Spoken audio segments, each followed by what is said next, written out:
So yesterday we were discussing evening karma mimamsa. Morning we discussed about yoga, and while discussing about yoga we understood that how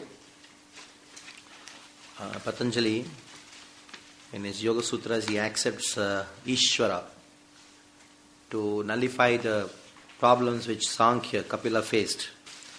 And he also gave something practical. He said Sankhya, Yoga, Sankhya, Nyaya, Vaisheshika, Sankhya, these three, they don't give something practical. I am giving something practical. So in this way, he accepts Ikshvara. Because Patanjali accepted Ishvara, Vyasa gave a commentary in the Patanjali Yoga Sutras. So yesterday we discussed about that and understood that how even though he accepts somebody as Ishvara, there is a problem with that Ishvara about Patanjali. His God, Ishvara, is only just an imaginary God accepted by him to solve some problems. The example which I gave was that a mother who wants to discipline the child would call some imaginary ghost and create and instill some fear in the mind of the child so that the child becomes afraid of the ghost and then be disciplined. The same way, to solve certain problems which Sankhya is having, so he created an imaginary God. So this God, according to Patanjali, is known as, what was it? Apurva. Whatever is this. He calls it by different names like Paramatma and all these things. Okay, so this God by Patanjali, he cannot be understood by Veda also, and he guides Prakriti and Purusha to come close together, and he is a witness, friend for sadhaka, Ishwar Pranidhana. Those who surrender to him, he is a controller for them, but for those who don't surrender to him, he is not the controller. And these are the certain points which we spoke about Yoga Shastra's God. And also the Chitta Vritti Nirodha. Yesterday morning we spoke about Chitta Vrittis. The mind has got many Chitta Vrittis. According to Patanjali, the mind itself is Chitta. So there are 5 Chitta Vrittis. 2 are favorable, 3 are unfavorable. And within these 3 Chitta Vrittis, so many problems come. Kleshas come because of ignorance. And to stop these Chitta Vrittis, we understood there is a yoga process that is known as Ashtanga Yoga, Yama, Niyama, Asana, Pranayama, Pratyahara, Dharana, Dhyana, Samadhi. Out of which within the Yama Niyama there is something called Kriya Yoga, and then there is one more yoga called Hatha Yoga, and all these things are only part of these eight principles. All this we discussed yesterday morning. In the evening, and one thing which we said in the evening about yoga is, Vyasa, only in one sutra, he says, we reject yoga, Patanjali's yoga. Only one sutra is enough. And he says that Patanjali's God is not Vedic. So we don't accept. They are not following the Shrutis. So we don't accept them. And evening karma, we discussed at length. What is this karma mimamsa? Karma means activity. Mimamsa means analyzation of activity.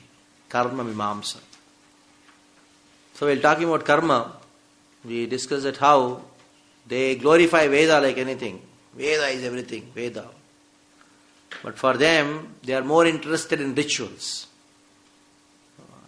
For them, duty is more important than devotion.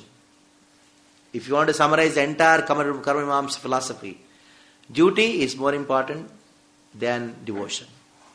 If there are some devotional statements in the Vedic literatures, these devotional statements are secondary. The primary statements are instructions. Instructions. Let's perform Jyotishtoma sacrifice. That is more important than one should surrender to God. So these Karmamamsis, they worship the demigods. But for them, these demigods, they are only thought forms. Thought forms. Thought forms means I chant a mantra and I imagine a form of a demigod. So they say, these demigods, they don't have any personal form. They are only in the form of mantras. When they chant, they appear, and that appearance is also the projection of your mind. You think that Durga is there in the slab. And then all the dressing and all is done of Durga. They put the tika onto the forehead of Durga. They do the dressing, they do the achaman, do everything, all the upachars onto the thought form of Durga. Keeping a lamp in front. So for them, the demigods are their thought forms. Just imagine if you say that we worship Krishna, Krishna doesn't actually exist. Krishna is only your thought form. How ridiculous it is. So if you even think that the demigod worshippers, they are demigod worshippers, it is actually insulting the demigods. That's and one good thing Germany has done. What is that good thing? Is description about the power of sound in the Vedas. The Vedas are known as Shabda. And yesterday we had a small discussion about what is Para and Pashyanti, Madhyama, Vaikari. 4 kinds of sounds. Para, Pashyanti, Madhyama, Vaikari. Vaikari is the normal talk which we do. And Pashyanti is at a higher level. And above that is Madhyama is at higher level. And Pashyanti is more higher. And Para is that. As soon as you tell, it will happen. That's called Para. Now somebody says something. And it is non-different about that thing. That is known as Para. So these Vedic sound vibrations, they are actually Para. Para means they are transcendental. There is no distinction between the object and the sound itself. In this way, they discuss at length about these things. And Jaimini's God, it's more dangerous or more atheistic than Yoga Sutra God. What is his God? Apurva. Apurva itself shows Apurva. Purva means before. Apurva means not before. One who doesn't exist before, that's known as Apurva. So according to Jaimini, when you perform a karma, the reaction has to be there. So the reaction takes a form called Apurva and enters your consciousness. And that Apurva is like a bank balance for all your consciousness, all your karmas.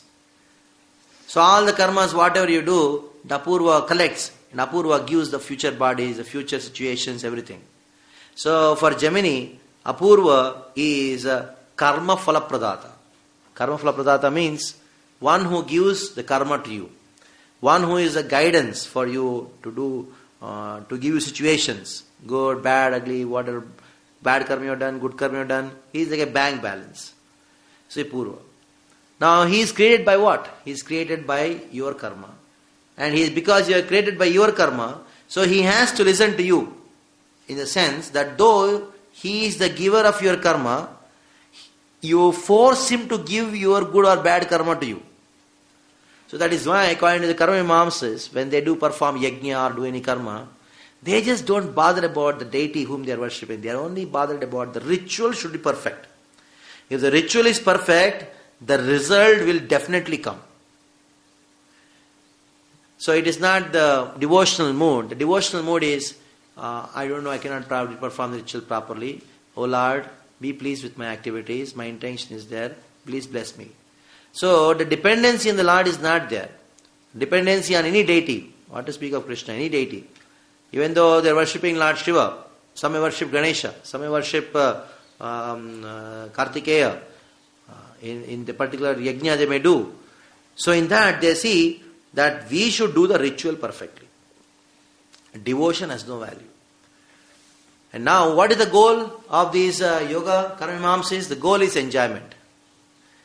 For them the soul is eternal, the material world is eternal, and enjoyment is eternal. Just see how horrible are. Soul is eternal, the world is eternal, enjoyment is eternal. And that is the purpose the Veda is there. And anyhow, according to them, they established Veda is a Purusha. Veda cannot be spoken by any person. We say Apurusha means the Veda is not spoken by any Purushas of this world, any ordinary human being. They are spoken by God, spoken by Krishna. But according to them, God also did not speak Veda. Veda or Apurusha means no Purusha spoke. No Purusha has spoken the Veda. Veda exists. So according to the Veda, you perform the karma and you get the enjoyment in this world and in the next world. Again, when your karmas get over in heaven, you come back again, Kshine Punya Mrityulokam Vishanti. Again do karmas. In this way, they have proved enjoyment is eternal. Yesterday, after the class, I just gave a small thing about which I should not forget. They have proved enjoyment is eternal. Just imagine how dangerous they are. We talk about enjoyment is temporary, and these karma mimamsas is proved enjoyment is eternal. Now somebody may say, how can you say enjoyment is eternal? Because Krishna says in the Bhagavad Gita, yehi sansparshaja bhoga dukkha yona yevate adyantavanta kaunte. There is a beginning and an end. According to them, they say there is a beginning and an end, and that end leads to another beginning. How? They give the example, 2 examples. Mango. Now you say mango season is only summer. There is a beginning to the mango season, end to the mango season. But though there is an end to the mango season, there is another summer going to come in the next year. Don't worry. It is just a question of some more time. That's all. Wait. Okay. If you keep this year's mango, you eat in the next summer. So eternity of enjoyment they have proved like this. Now they may say, no, you have to wait for the next summer to come. There is a time gap. Somebody may argue. Then they give the example. Now, generally, youth is for enjoyment. Now they say, now youth is temporary. Nalini Dalajala. Like we say that how a drop of water on the lotus leaf, it just flows in the same way. Dana, Yavana, everything goes away. But they say, okay, the youth has gone away from you, but the youth itself, it's eternal. The youth has gone to somebody. Say for example, the youth is say 20, 22 years. So you have passed the youth. But the youth itself has gone to somebody, because there is somebody who is at the age of 20, 25. In this way, these are karma mamsis. They are very, very dangerous people. The most dangerous of all the others. Yesterday I discussed about this problem, that how the karma mamsa is so deeply rooted in the consciousness of especially people in India, those who are religious. Religiosity means karma mamsa. Yesterday I spoke about Bhagavatam starts with this point. It says dharma praujjita. Bhagavad Gita ends with this point, saying that sarva dharman parityaja. In Bhagavad Gita and Bhagavatam, so much of criticism is there about the dharma. Of course, the dharma shastras are there. Dharma shastras are meant to regulate the human life. But regulated enjoyment is also not the goal of life. A regulated enjoyment is to be understood in a proper way. How? It should be understood not as the goal, but only because I am stuck in matter, so I will do some regulated enjoyment so that I can get back home back to God. My goal is to go back home back to God. Not to perform this regulated enjoyment so that I can enjoy very nicely again and again. So it has got a position even in the Vaishnavas community, the regulated enjoyment. But that position is only to the extent of achieving or paramartha. If the artha is not used for paramartha, then the artha, dharma and artha have no value. But these people, what they do? Dharma and artha and kama. These are the only 3 things who are as a goal of life. Now, when you say liberation, they say, yes, liberation has to be there. Because all the other philosophies are talking about liberation, the Veda talks about liberation. Liberation is there. What is that liberation? When you totally get frustrated with the mental enjoyment, then you think of liberation, so that after liberation, what is the situation of the soul? It becomes unconscious.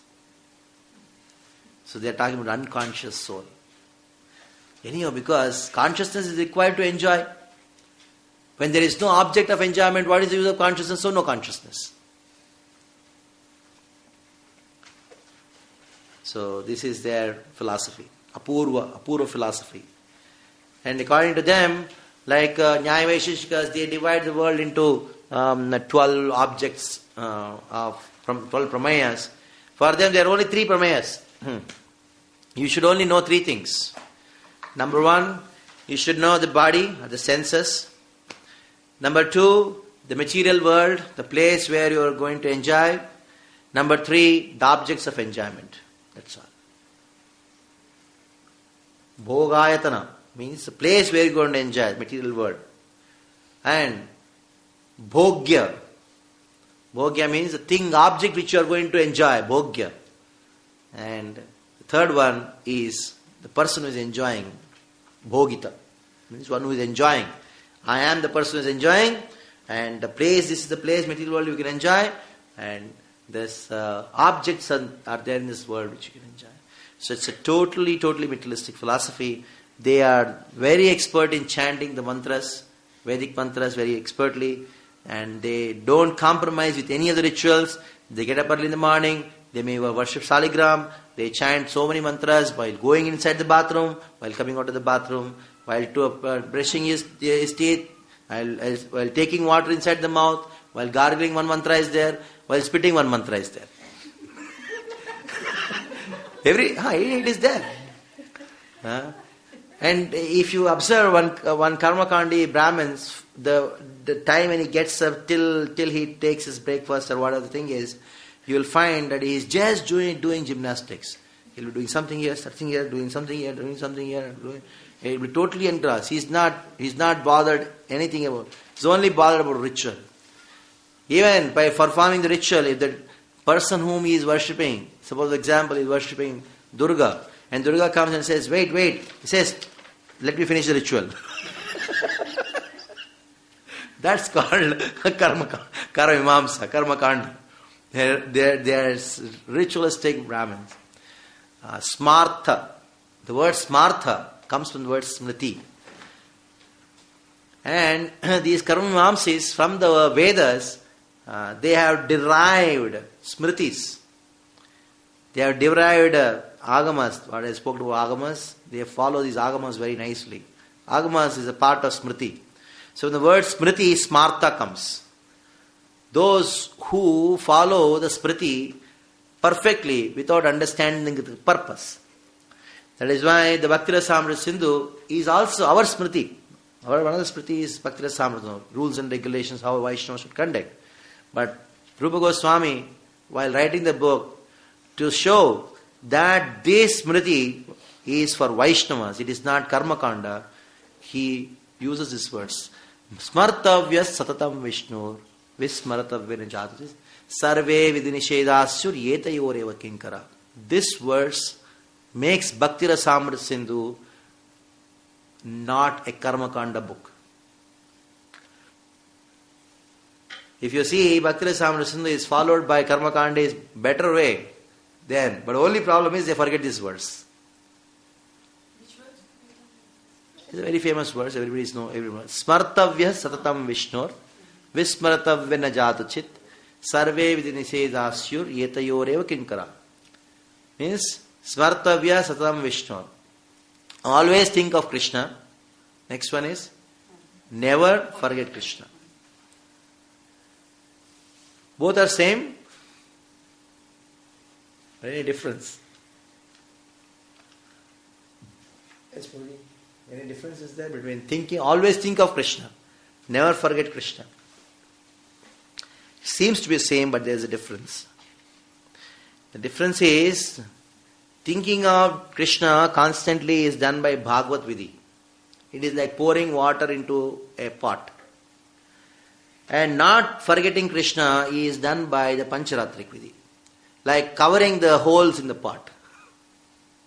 Like morning while chanting Hare Krishna, reading Bhagavatam, hearing Bhagavatam, going to Madhyapurush and darshan the deities, chanting and dancing, you have filled your consciousness with thoughts of Krishna. But afterwards, now you have a computer to work on, you got to do that, you have to raise funds to do. So many other activities are there.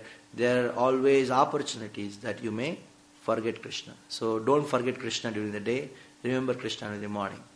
It's like that, filling the pot and stopping the holes in the pot. These are two things. So engaging in Krishna's service, practical devotional service is for not to forget Krishna. And sadhana, that is morning what we do, is thinking of Krishna. Anyhow, that is Bhakti Rasamrita.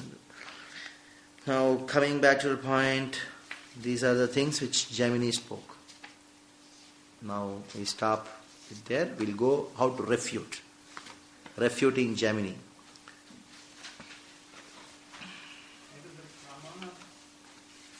Pramana I did not speak yesterday. So they accept 4 kinds of pramanas. Shabda, where is the book? Yeah, the paper is there. Just read it out.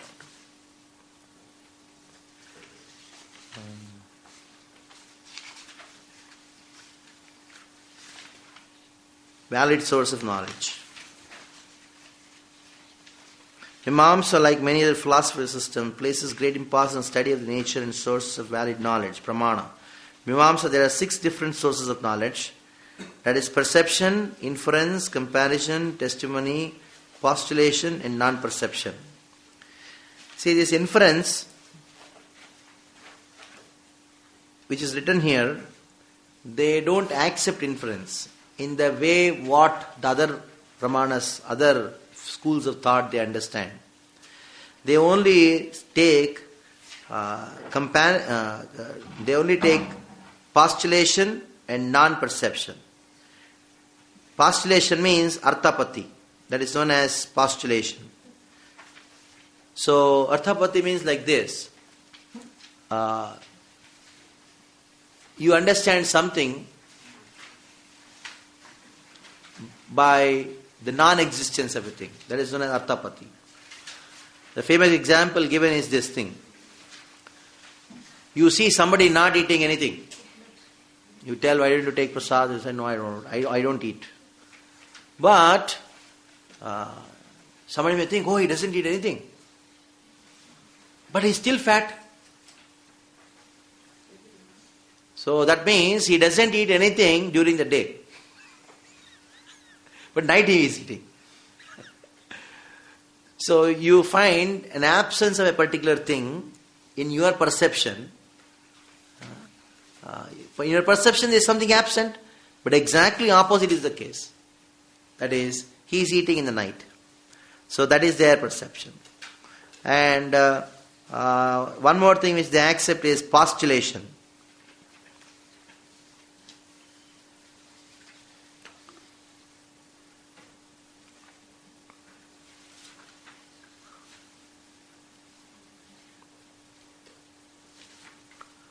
So this is known as anupalabdhi.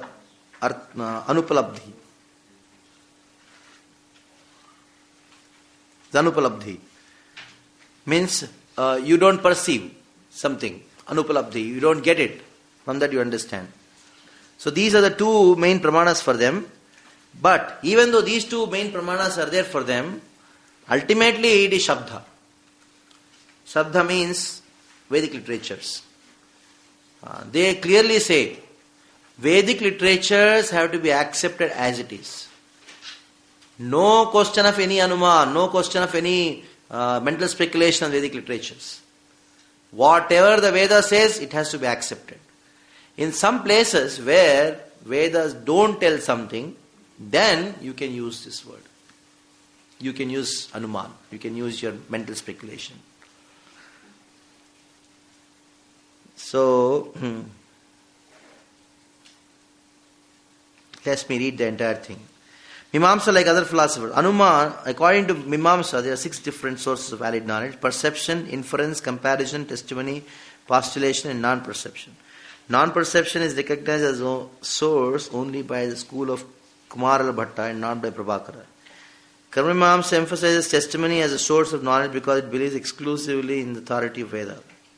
The Karma Mimamsa theories of perception and inference are similar to those of Nyaya system.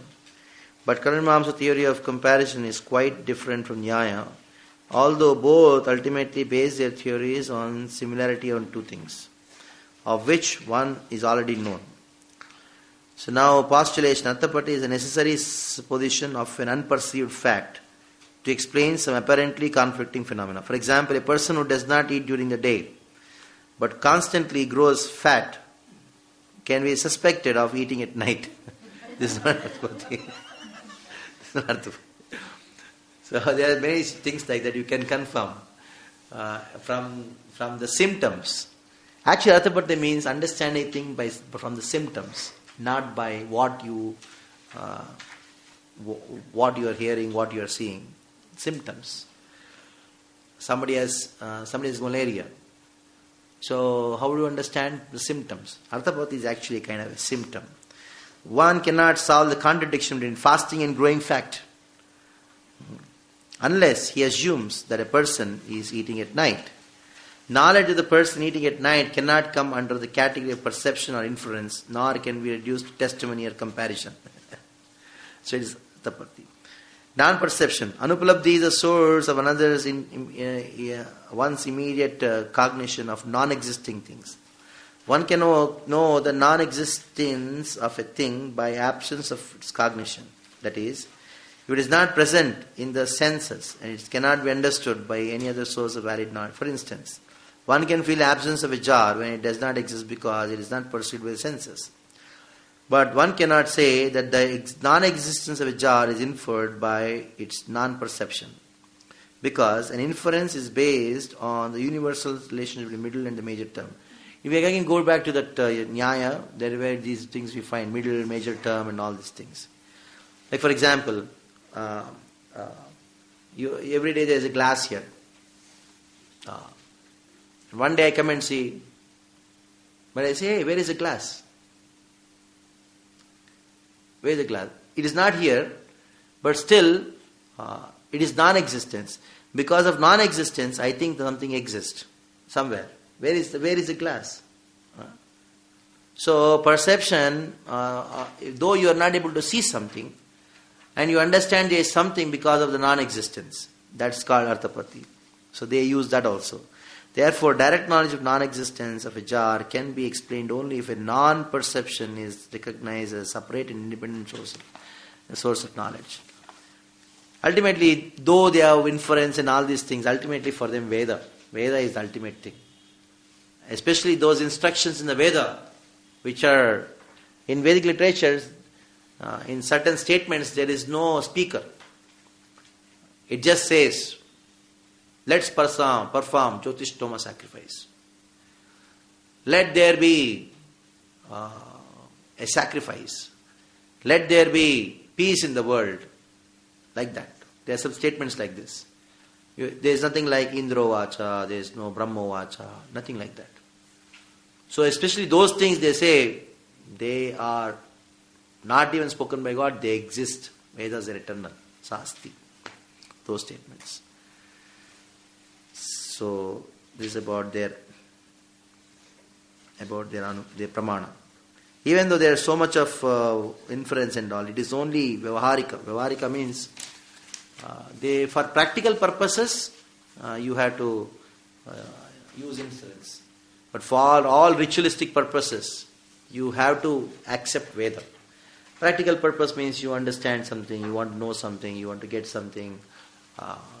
So these things you require inference and all, but ultimately no mental speculation regarding rituals. When it comes to performance of rituals, no use of Anuman, etc. Okay. Vedas are made for knowing God. Yes. Why don't they karma people know God? See, Vedas are meant for knowing God. That is what you have understood. See, it is something like this. You may think, why we're talking all these things, all nonsense. See, you have got something which is the highest without going through all these things.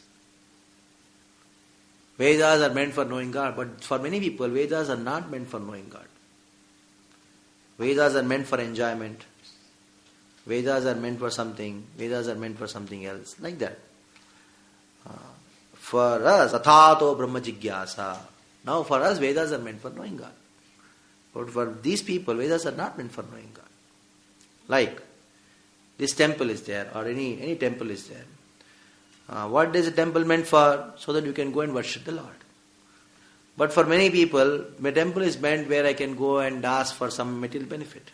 I can go and ask God to give me this thing. Isn't it? So purpose for which people use a thing will be different according to their consciousness. Isn't it? So Vedas are meant for knowing God. That is a very high class thing. It's not the ordinary thing. Very high class. Like human life is meant for self-realization. How many people know that? Human life is meant for self-realization. Now they claim that they are perfectly following Vedas. That is what it is. That is what we are proving. They are not perfectly following Vedas. So we got the paper now. That refutation of Jaimini's philosophy. Just now the paper came. 3 pages one. Okay. There are so many sections in the Vedanta Sutra, but I just gave some things, and in the afternoon also I'll try to do something. Certain things only I given, which we can comprehend. How Jaimini is refuted. In the Vedanta Sutra, for Vyasa, Jaimini is the nearest enemy, nearest person who he defeated. Jaimini. Jaimini means karma mamsa. For Vyasa, when he is describing Vedanta, mostly he defeats Jaimini. As I told Yoga, he defeated in the Yoga Sutras commentary. Nyaya Vaisheshika Sankhya, he has done in a very just okay. And another enemy is there, Mayavad, that is because for Vyasa, at that time he did not actually counteract Mayavad. Mayavad Bhashya was written by Shankaracharya on Vedanta. So, Vaishnavacharyas, they refuted Shankara. Within the Vyasa Sutras itself, you don't find that Shankara is the enemy. Vyasa is not addressing Shankara because Shankara is later part. So, when we want to talk about Mayavad Vedanta, and then see how the Vaishnavacharyas refuted it. Now, we'll see how Vyasa refutes Jaimini. The Devas likewise meditate upon the Supreme Lord because they are his devotees and are not thought forms of the Vedic mantras as the Karma Mamsa philosophers believe. So,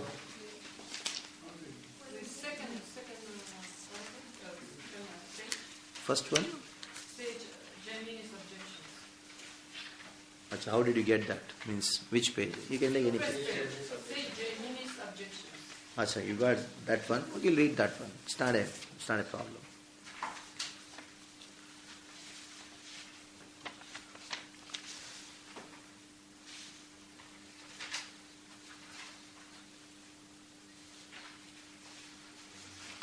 Then you have to take this thing later. You have to take these 2 pages first. Okay? Okay, you'll read Jaimini's objections. Save Jaimini. The Karma Mamsa authority holds that Vidya is subordinate to Karma Kanda. Just see, Vidya is subordinate to Karma Kanda. If you have studied the Bhakti Shastri there, while discussing about that particular section where Arjuna tells Krishna, I don't want to fight. And then he says, he thinks religiosity is more important than economic development. Something like that. There's one line by Prabhupada. Then he says, Nayotsya iti Govinda. I don't want to fight. Because what is the use of fighting and killing them? So at that place, it is written by Sri Vishnu Thakur that Arjuna is placing, he is refusing to fight with Krishna, or with the Kauravas, based on Dharma Shastras. based on Dharma Shastras. So actually the whole Bhagavad Gita is meant for a person on the platform of Dharma Shastras to bring a person to the Jnana Shastras. It is true, there are Artha Shastras, beyond the Artha Shastras there are Jnana Shastras, Dharma Shastras. So Arjuna was thinking that Krishna is telling him to fight because Krishna wants Arjuna to be on the level of Artha Shastras. Now Arjuna tells Krishna, my dear Krishna, I don't want to fight. Though what you are telling is true according to the Artha Shastras, I should fight as a Kshatriya. But according to Dharma Shastras, killing is sin. According to the Artha Shastras, killing is not sin. But according to Dharma Shastras, killing is sin. Even though they are Atatainaha. So that, what is that verse? It says, Papameva asman hatvaitan atatainaha. That verse everybody knows that, where Krishna, Arjuna says, Papameva I'll be inflicted with sin. Even though they are atatais. The purport Prabhupada says that 6 kind of aggressors are there. They should be killed. That is what scriptures say. What scriptures say that 6 kind of aggressors should be killed? Artha Shastras say. That is the science or the scriptures of economics.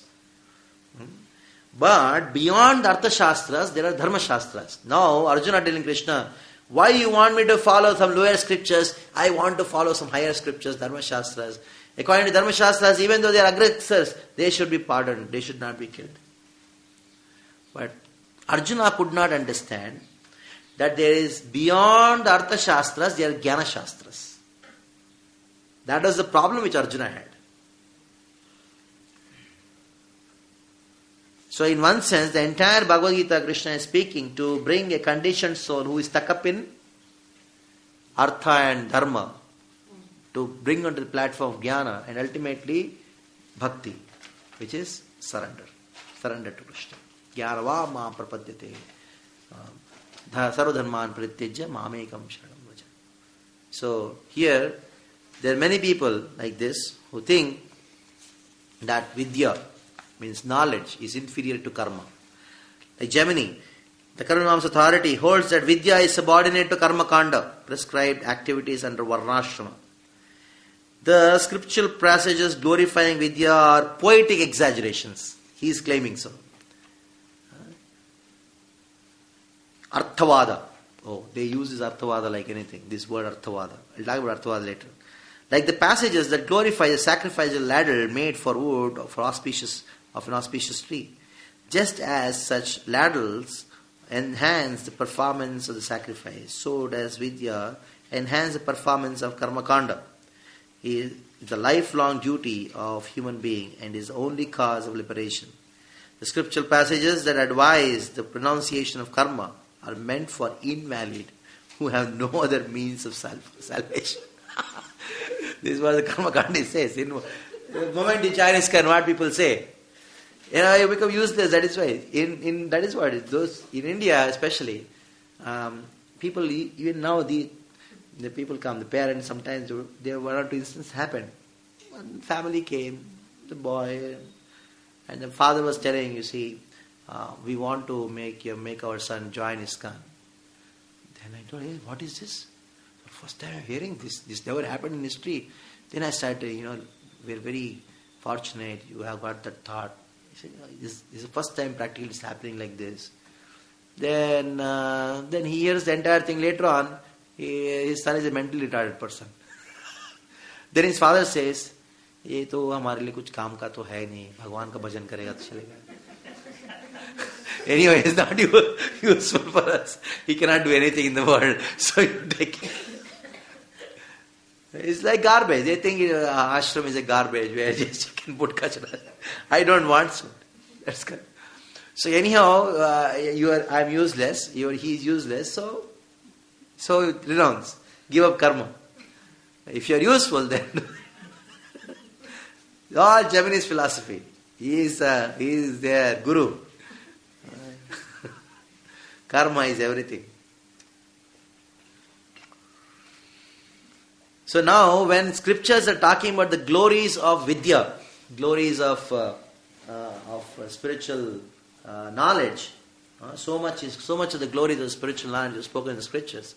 He says, Jamini says, these glories of the spiritual knowledge which is there in the Vedic literatures are like the glories of the sacrificial ladle. You have this sacrificial ladle. People use it for yajna, swaha. Now, in the Vedas, this is glorified like anything. Why it is glorified? So that people will develop some appreciation for the sacrifice. If the ladle itself is so wonderful and so glorious, just imagine how the sacrifice is so glorious. In the same way, the vidya is glorified to make a person to understand. Ultimately, it is a ritual which is more important. One has to perform the ritual lifelong. That is what his contention is.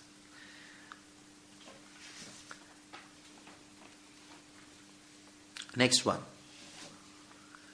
Say Gemini continues. Great personalities like Janaka and Ashwapati continue to follow Karmakanda injunctions even after they had attained Brahma Vidya. Krishna told, isn't it, in the 3rd chapter? Loka samsitame vapi astita janakadaya. Loka sangrami vapi. For the purpose of establishing a proper conduct in the society, even Janaka performed all the rituals. And Gemini is giving example of Janaka. Even Krishna gave the example of Janaka. Though both are giving the same example, but the purpose is different. Krishna gave the example of Janaka and he gave the example of himself for a different purpose. But now here he is giving for a different purpose.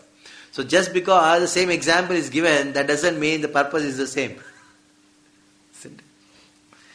So Karmakanda, even after they had attained Brahma Vidya, after attaining Brahma Vidya, means after attaining spiritual knowledge, they were performing Karmakanda. If mere Vidya is enough to ensure liberation, then they would not have exerted themselves uselessly in the performing of the prescribed duties. If Janaka got already self-realization, he got Brahma Vidya, he got spiritual knowledge, then why he would have exerted to do all the rituals? That means what? You are supposed to do. Even after you get Vidya, you are supposed to. These lines are like good for drama, I think. Yeah. Yeah, you go to some. That is what the Pandas say when you go to some temple. As you go to any temple, or when you go to South India or somewhere, some small temple, the Brahmins, they think, say it's all good that whatever is going good, but the point is that what we are doing, for that you will require a long time. Like somebody went to some temple in Navadvip and they saw they were doing kirtan and all these things. Then the Brahmin there, they blessed the devotees, saying that, oh, you are so sincere, so nice, you are doing so nice devotion, I will bless you, in the next life you will be born as a Brahmin.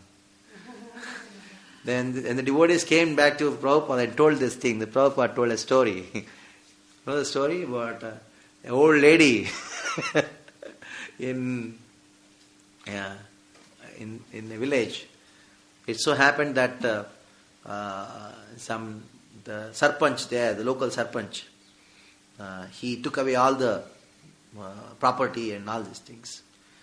Then the collector came, the district magistrate came one day, and he was trying to do something, and she went and told the district magistrate, you see, you tell the sarpanch that he has cheated me.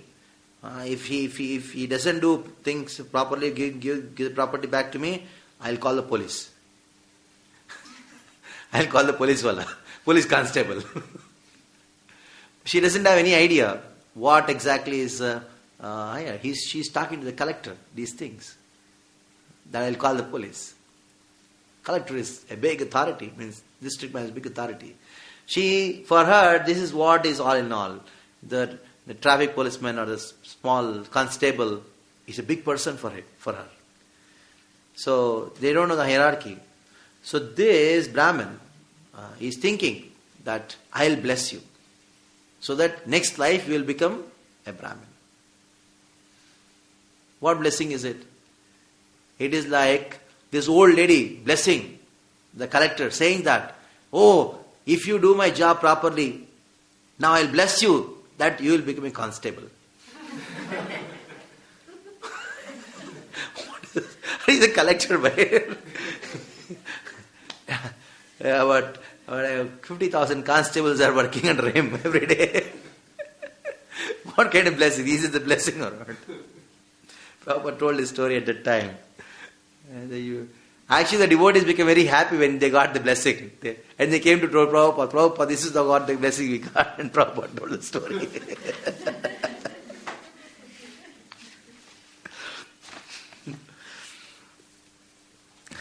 Next, another objection. Let's see. Say Gemini continues. Chandogya Upanishad 118 confirms that Vidya is subordinate to karma.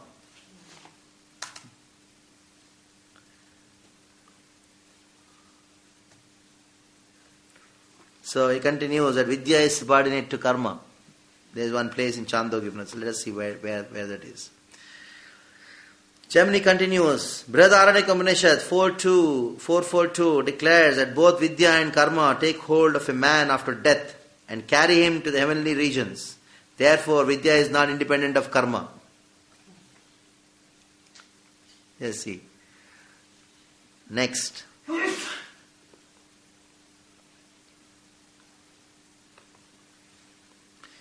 Say Gemini continues. The Taittiriya Samhita commands that only Brahmanas possessing Vidya are to act as sacrificial priests. Therefore, Vidya being a prerequisite of karma is subordinate. And then, next, say Gemini continues, it is enjoined in the Ishopanishad, second mantra, that even one who is enlightened should aspire to perform karma, na karma, lipyate rare, for 100 years. Though throughout the duration of his life, 100 years throughout the duration of his life. Therefore, whether one has Vidya or not, he is obliged to perform karma. Just see. They are not... Gemini is also very intelligent. It's not just saying anything. He has got so many evidences. Now let us see Vyasa's reply.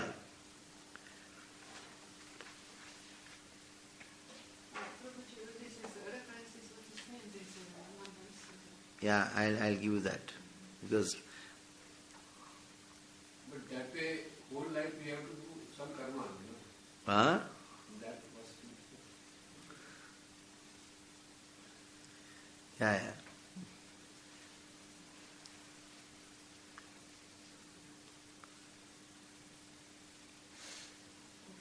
But even breathing you're doing karma. You're breathing, you're doing karma. You're eating, So you're many- doing karma. Even breathing, you're doing karma. You're killing so many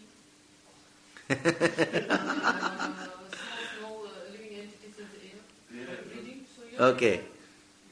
you cannot stop it. Yeah, it means... So that is Gemini's opinion. Because it is subordinate, the words about human aspirations, only words of praise, like praise of all things also. This is Gemini's opinion.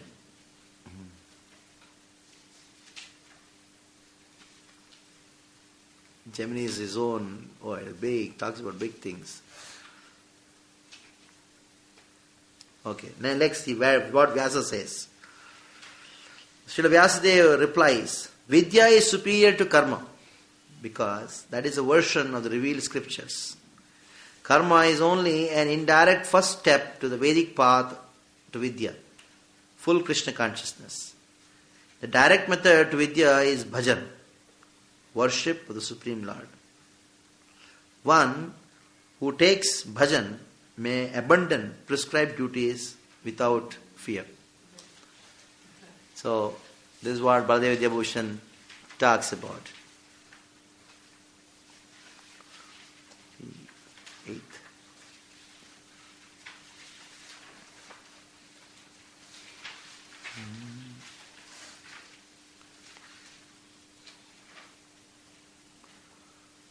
Okay.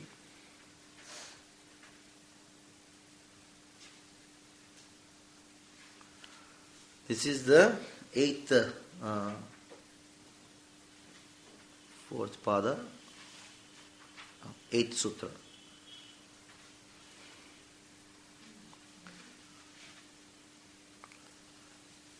But because Vyasa teaches that it is more important and also becomes a scripture's relation, purport Bhagavad Gita says, the word tu is used here to begin the refutation of the Purva Paksha.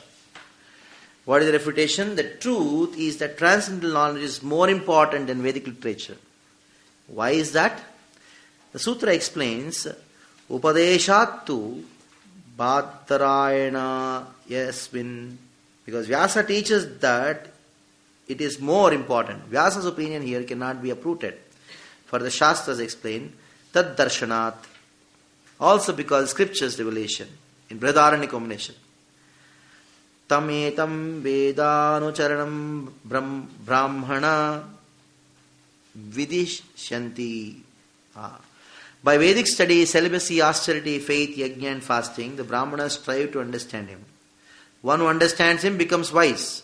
Desiring to travel to his transcendental world, the Brahmanas become wandering sannyasis. This passage shows that the Vedic ritual begins the result of transcendental knowledge. And when the knowledge is attained, the Vedic rituals are abundant. Vedic rituals are abundant. Vedic rituals are abundant because the method of attainment here is abundant at the certain stage. Therefore, the result, transcendental knowledge, that is, these methods bring in more important than the method themselves. Somebody may object here. It is seen then many saints who are most wise with transcendental knowledge still perform Vedic rituals. Therefore, transcendental knowledge and Vedic rituals go equally important. Then, the next sutra refutes it. So here, to counteract Gemini's thing saying that Vidya is something subordinate to karma, he quoted a verse in the Upanishad saying that how after Brahmanas perform the Vedic regulatory activities, ultimately they take sannyas and take up Vidya. No. There is another verse in the Upanishad which says that Brahmanas with Vidya should perform. Let us see the answer for this. 9th Sutra. That karma is subordinate to Vidya is understood from the lives of great devotees of the Supreme Lord. The same thing is seen in the scriptures. The word here too is used to begin the refutation of the idea that transcendental knowledge is inferior byproduct of the performance of Vedic literature. The sutra explains that there is equal scriptural evidence to show that transcendental knowledge is not subordinate to Vedic rituals. In the Brihadaranyaka it is said, Etad dharma vai vidishyamaha. The wise sages asked, why do we study Veda? Why do we perform yajna? Then the sages start performing Agnihotra yajna, learning the truth about the Supreme Lord. The Brahmanas renounced all desire to attain sons, grandson, wealth, and anything else in the world. They became sannyasis, beggars, traveling here and there. In many places, the scripture described many great souls learned with transcendental knowledge who renounced all Vedic rituals. The statements of scriptures do not contradict the description of great souls performing Vedic rituals. Okay, now this is what is important here. Now in the scriptures you find great souls after attaining transcendental knowledge, they gave up rituals. And there are some great souls who have attained the transcendental knowledge but still they continued with the rituals. That is what is explained in next sutra. Because he said, Janaka is a liberated soul. Why he was performing? Chandogya Upanishad 118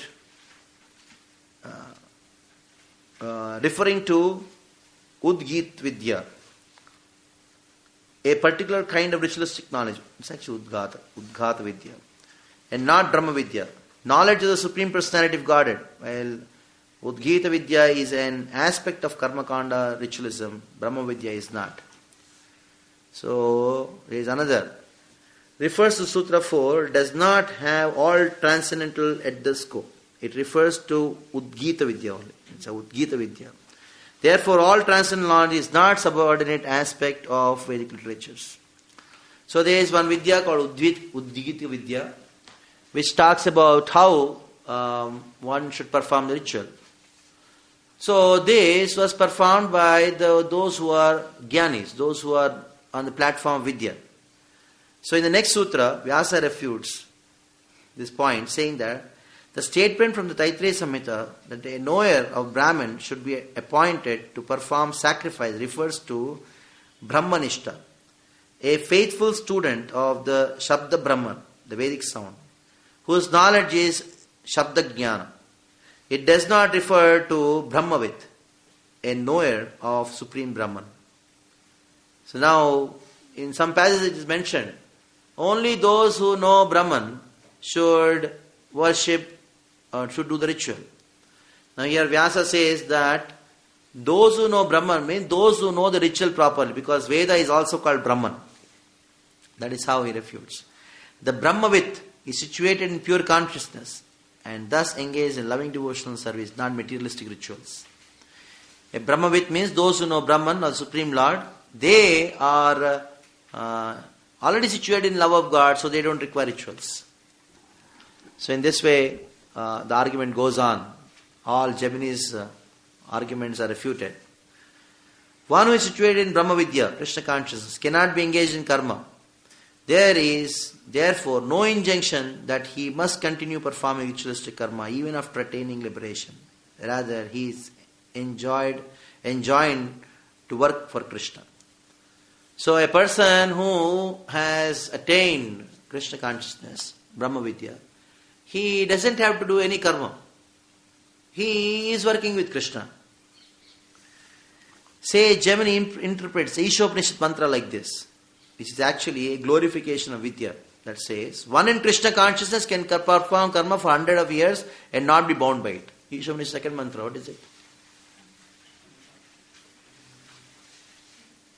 Second mantra, Ishāvāśyavidam sarvamit kinchit jagatyānu tena tektyena bhajayita magdatkasa kurvannehe karmāni jijivishechatam samaha.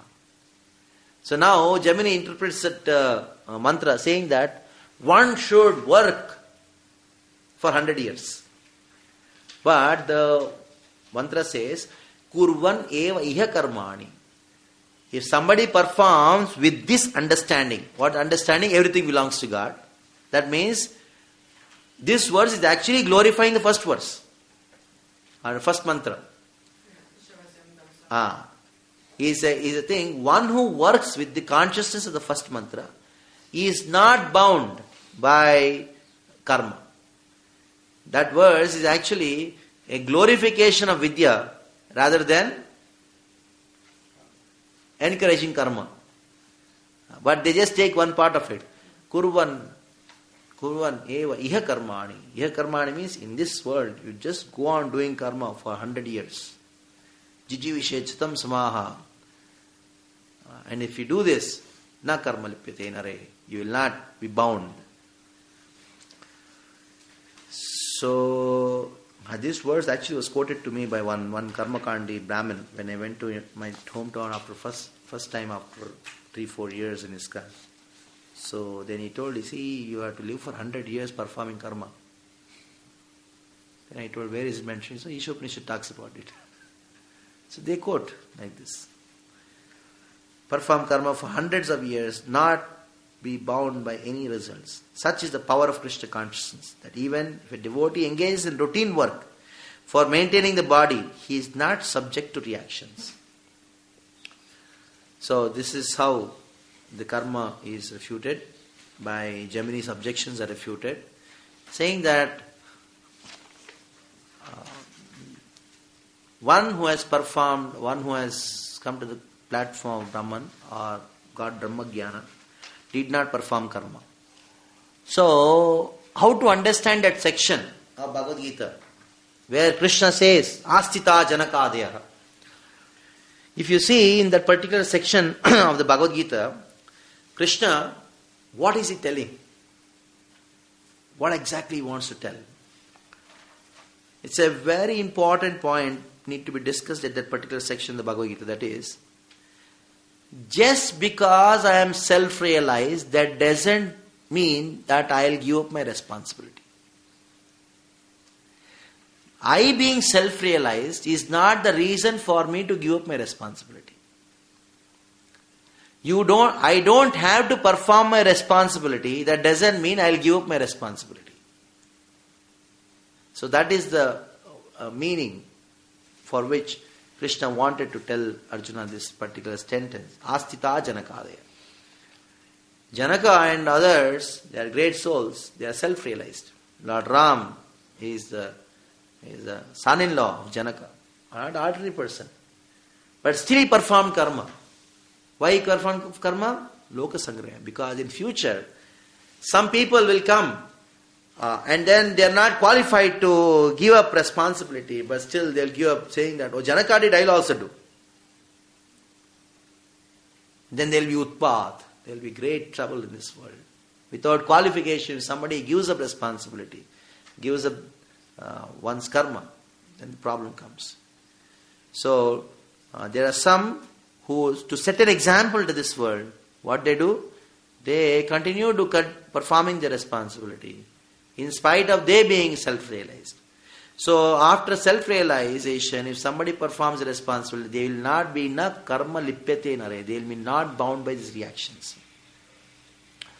So, many a times we should be very careful about understanding these sections in the Bhagavad Gita. That is, I just, I don't know the exact verse, I'll just take that from the Bhagavad Gita.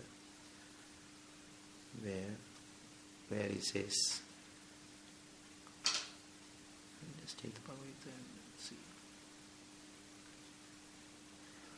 What is that verse?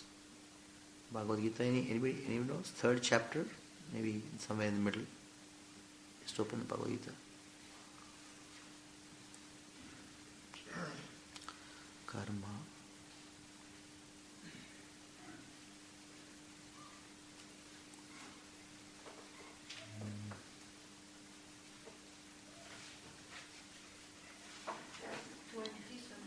Twenty.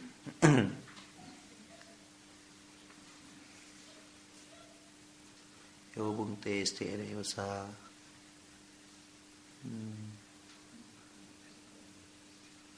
nad bhavanti bhutani.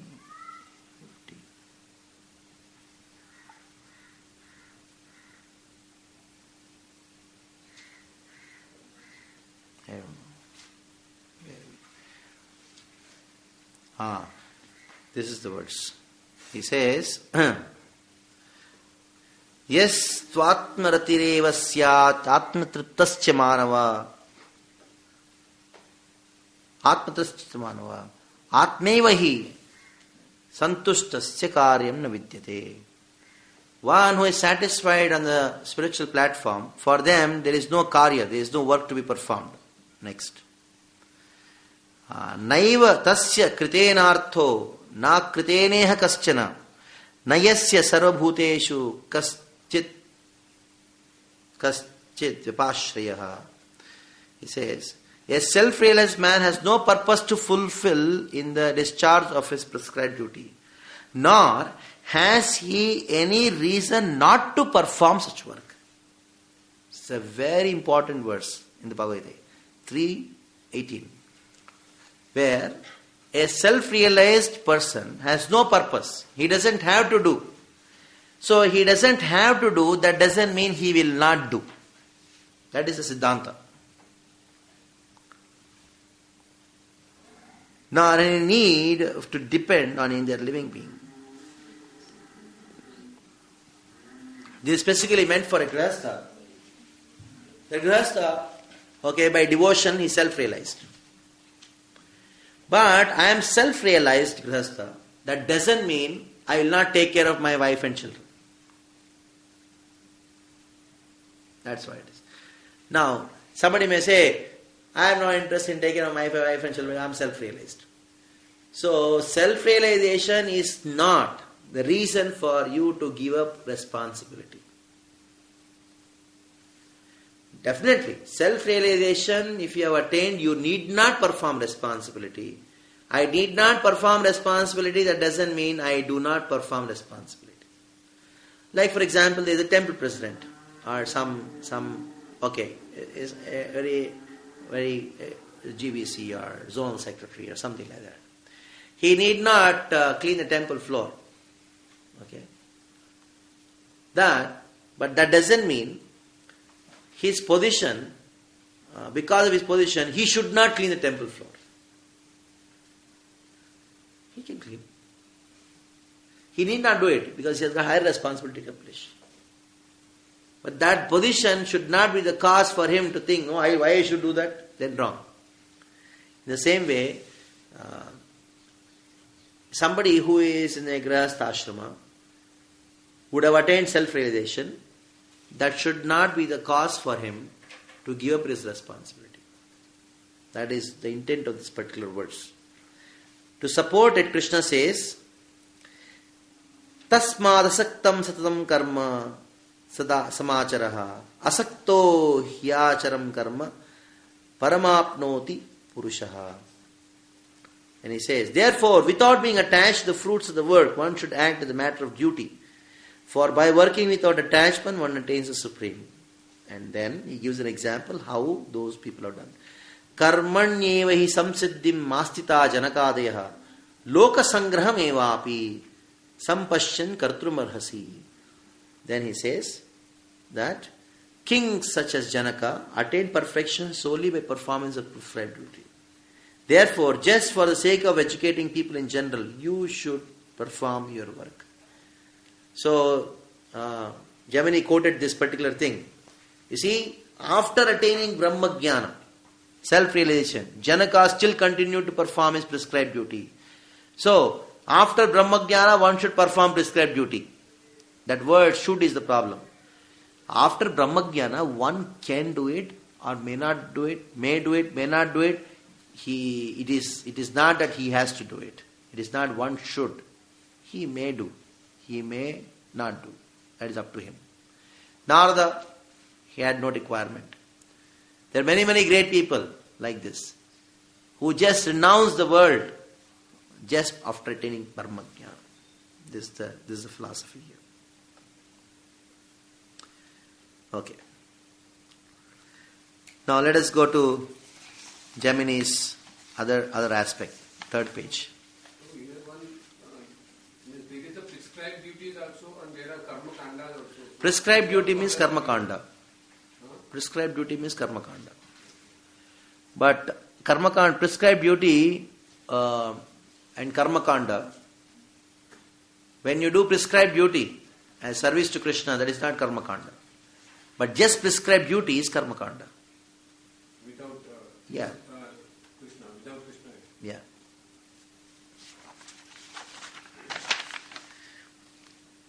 The Devas, the next paper. Devas likewise meditate upon the Supreme Lord because they are His devotees and are not thought forms of Vedic mantras. This is where these demigod worshippers are not actually worshippers of demigods. They are very dangerous people. Demigods are really afraid of karma kandis.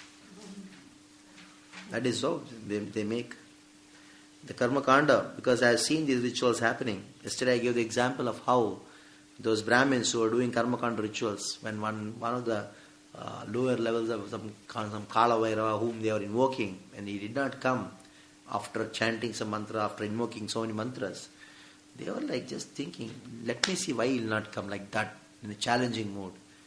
They don't accept these devatas as that I should please him, I should surrender to him. Nothing. Mantras are more important for them. So here, 1:3:26. Gone. Battery gone. So the devatas are likewise meditated upon Supreme Lord. Now there are so many quotations given there saying that how the demigods, they are devotees of the Lord and they are not thought forms of the Vedic mantras. I have explained it yesterday about thought forms. Thought form means simple like this. They don't exist. I chant a mantra and I think they are there and they should appear. Their potency should appear, something like that. So that is their idea about thought forms. Next, Karamamsa philosophers say it is impossible for the devas to be embodied beings because their presence is invoked at many sacrifices simultaneously. The Mimamsakas are wrong because devas are empowered to receive sacrifice by the grace of the Supreme Lord dwelling in their hearts. Thus, may the devas manifest many forms simultaneously. So now, why they say the devatas are having the thought forms? Because they say, suppose there are many sacrifices going on many places. And how can Indra go to so many places and enjoy? So it's not possible for him. So what we should do? They are only thought forms. But here, like Krishna says in Bhagavad Gita, that I created the demigods. What is it? Sahayagnya praja srishtva puro vacha prajapati. Bhagavad Gita says, in the puro vacha, in the beginning, I created the devatas and also I created the system of sacrifice. So they are meant to accept the sacrifice. So now the Vedantas say the devatas are actually empowered by Krishna to receive the sacrifices. So they can manifest at many places at the same time.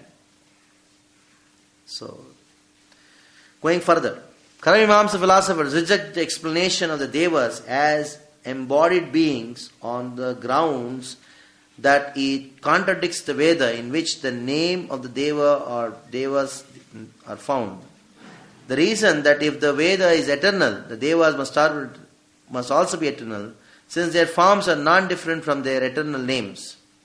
But the Mimamsakas are wrong, because the eternity of the names and forms given in the Vedic hymns is seen in their connection to the eternal personality of Godhead, not to the temporary material world. Thus, even though the embodied devas appear and disappear in time, their origin is the ever-present Supreme Lord. Now, these Karma Mimamsas have their own explanation about their devas. They say, Karma Mimamsa philosophers reject the explanation of devas as embodied beings. Now, according to our philosophy, the demigods, they are embodied beings. Means they exist, they are conditioned, and they are appointed by Krishna to do a particular work. That is not their understanding what devas. Their understanding is the devatas, they are meant to satisfy our desires, and they are not beings, they are not embodied beings. For them, these devatas are neither God, nor embodied beings. It is somebody who is meant to serve their desires. That is the purpose of the demigod worship. These demigods, they don't look up to them as persons. They don't look up to them as God. They don't look up to them as somebody embodied. They just think, if I perform this ritual, they are just meant to come and then give me whatever they desire. That's all. So they have a very, very kind of a, very horrible attitude. Just suppose, for example, you consider your friend as a person, and okay, he's equal to me. He may be a great person. That's also okay. But to just think, whenever I want, I can use him for my purpose. If I do this, he will come and serve my purpose and go away. After he goes away, I don't have nothing to do with him. And before I have any desire, I don't have anything to do with him. So these demigod worshippers, for every desire, they have a particular ritual. So whenever they want to fulfill that desire, they do that ritual. So before the ritual and after the ritual, they got nothing to do with the demigod. Only during that particular time, when the ritual is being performed, they invoke the demigod. That's all. It is not that, okay, now I have this desire, so Durga is going to fulfill, or Ganesha is going to fulfill. They don't think about them always. It is only just the ritual. At that time, they completely concentrate on it. Such a very horrible attitude. Huh? Exploiting it. Exploiting whatever it is. The Vedic sound is a potency of the Supreme Lord. Thus it is eternal.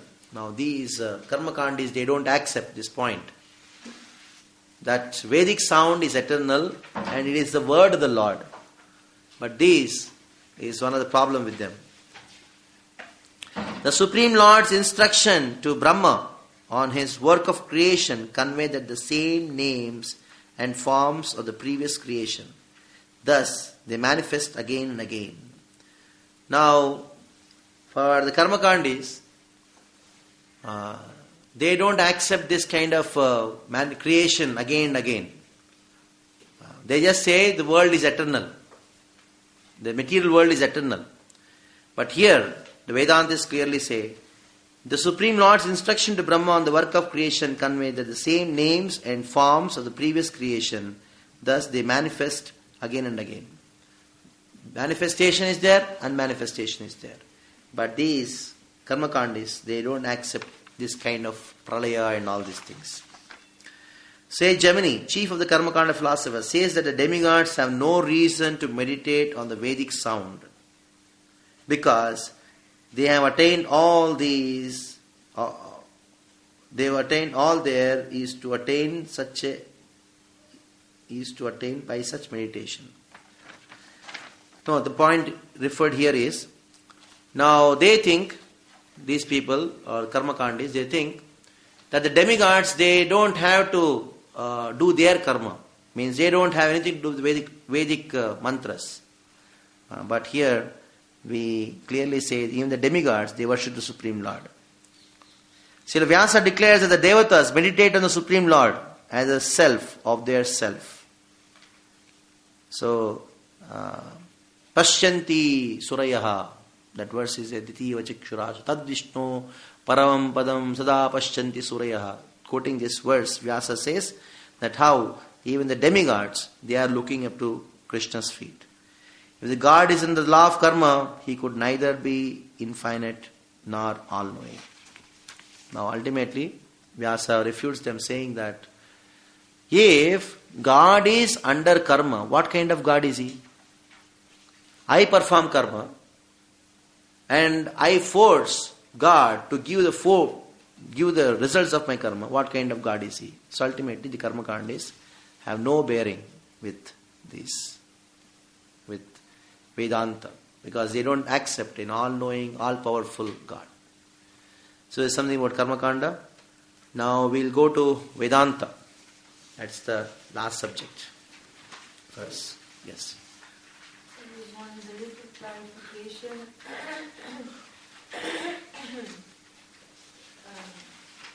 That these are the karmakandis who follow Gemini. Yes. So, do all the karmakandis follow Gemini, or because in the Vedas we say always most of the Vedas are karmakanda. Yeah. Then there is a Gyan Kanda, there is Vipassana Kanda. Mm. So, are there people who properly follow the karma kanda section? These ones have been detracted by this Gemini. But is there another way to follow the karma kanda so that there are two ways of worshipping the demigods. One is by karma kanda. Other is by upasana kanda. Upasana means, upasana kanda primarily consists of stutis, devotional hymns to different deities. Like Durga stuti and that stuti and this stuti and some vratas here and there, little bit, and glorifying them. Karmakanda involves rituals, not stutis, some Vedic mantras to invoke them and offer them some kind of offerings according to their level, sattva, rajas, tama, according to their this thing. Now, these are the two ways of worshipping the demigods. Now, Jaimini is the leader of all the karmakandis. And many people, they do karmakanda without understanding the philosophy of Jaimini. If they really know, like Bhaktivinoda Thakur says, yesterday in the paper we saw that, where is it? A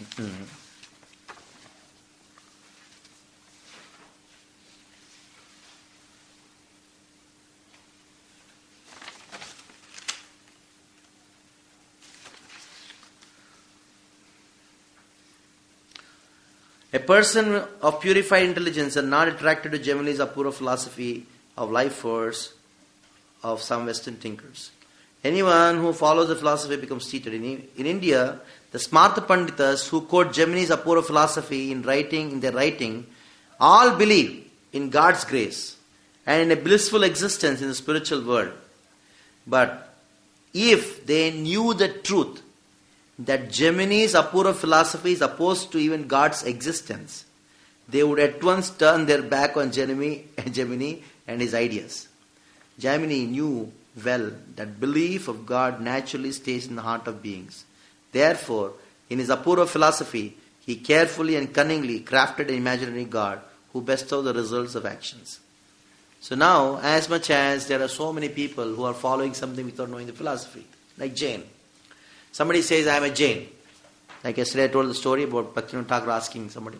Then he says, we have to go to God, we have to chant his name in. Many of the people who say, I am followers of this, followers of this, followers of this, they are not actually followers them also. They are not. Now here Bhaktivinoda Thakur clearly says, if these people who quote Jaimini come to know what Jaimini actually wants to say, they will at once reject him. Now here we are studying the philosophy. Somebody may say, I am a Karmakandi Brahmin. Then, does he really know what Jaimini wants to say in this philosophy? No, he doesn't know. But he's just doing. That's called ignorance. He's just doing, thinking, by doing this, I'll get Krishna. But he'll never get Krishna. He's thinking, so I'll go to God, I'll go to something. There's one Karmakandi Brahmin whom I met. I asked him, what about the philosophy? He told, I'm only interested in my money.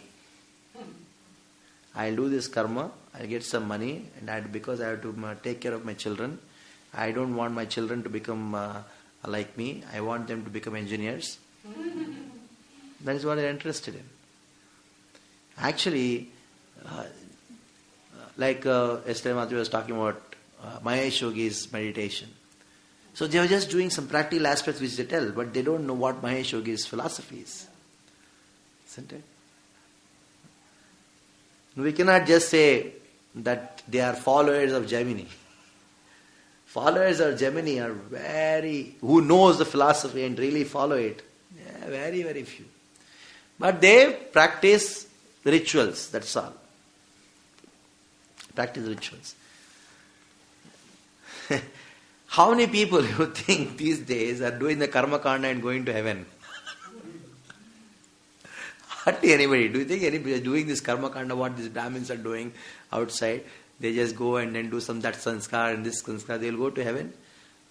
Even hell also is not a proper place for them. They don't even, Yamaraj will be thinking there should be some other place for them. Because there is no philosophy. If somebody really follows Gemini's philosophy consciously and does this thing, then they go to heaven. This is the age of Kali. And these things were practiced long time back. Many, many years back. Now if you want to find a perfect Karmakandi who knows Gemini's philosophy and follows all the things, you will not get. Very, very few. Maybe. Somewhere in South India you will find. Very, very few practice this philosophy as well. Now, how many Nyayas how many people who follow Nyaya philosophy knowing that nobody knows. Sankhya, they just say, that's all. But I don't know how to answer your question. Are there people who are, there is another means, there is no means. Unless somebody follows Gemini, they cannot go to heaven by doing karma. Of course, the another way of going to heaven, that is by when you do mixed devotion, and that consciousness is accrued to that level of stage where you can stay in heaven, there you can go to heavenly planets. But by karma going to heaven, That's very, very rare. Rare people are there like that. Mixed devotion to the Lord. Yeah, somebody does karma mishra Karma Mishra. and with some desire to enjoy, Okay. Still and there. that too, that level of devotion. So then they are put into heaven because Krishna fulfills the desire of the devotee to enjoy the heavenly thing. Those who perform upasana kanda, they go to Krishna? No, upasana kanda is like a shortcut way of fulfilling the desire. That is prevalent in at present in India, upasana. Like they are real devotees of that particular demigod. Say they accept that the demigod is a person, this is a person. So I'll glorify, and then whatever desire is in my heart, they will get pleased and then fulfill desire. But in Upasana Kanda, the problem is the desire fulfillment is based on again their karma. Suppose, for example, there are 10 worshippers of Ganesha or 10 worshippers of Durga. Why they all did stuti of Durga? Only one or two desires are fulfilled. Like in the Bhagavad Gita, Krishna talks about demigod worship. The demigod worship, he says, Yajanti Deva Avidhi Purvakam. They are worshipping me, but Avidhi Purvakam. That is Upasana. That is Upasana. So I worship Durga, he worships Durga, his desire got fulfilled, my desire got fulfilled. Because the demigods there in Upasana, they can only give the karma which is there within them. But in Karma Kanda, it is not like that. It's a totally different thing. In Karma Kanda, I perform that karma by which my desire is fulfilled. That process. That process itself is designed in such a way, you can get your desires fulfilled. Though it is not in your prarabdha karma, by doing this karma kanda, you are creating that particular piety to fulfill your desire. So demigod is obliged. Yes, obliged, forced. To fulfill Yes. his desire. Yes, yes. How demigod can give him more than he deserves? Because he has done that karma. He changes his karma by... Because ritual? because he underwent that process of that ritual. He chanted the Vedic literature, where he did that ahuti, he gave the charity to the Brahmins, he did these things. He did it without sincerity. That- Just automatically. Yes, that is But what is still karma kanda. demigod is giving him That is, reward. yes, that is what. It is not in reward. He has to give. He has to give, obliged. He has to give. He is obliged. So demigod can be forced, obliged. That is what it is. Karma kanda is meant for that. But then the karma kandi says have such power to oblige demigod True. to give him. True, the Vedic mantras have such power. It is Veda. No. It is Veda. Mantras is powerful when they chant it from the heart sincerely. That is for Krishna consciousness. Here it's not like that. You like, for example, suppose somebody wants to,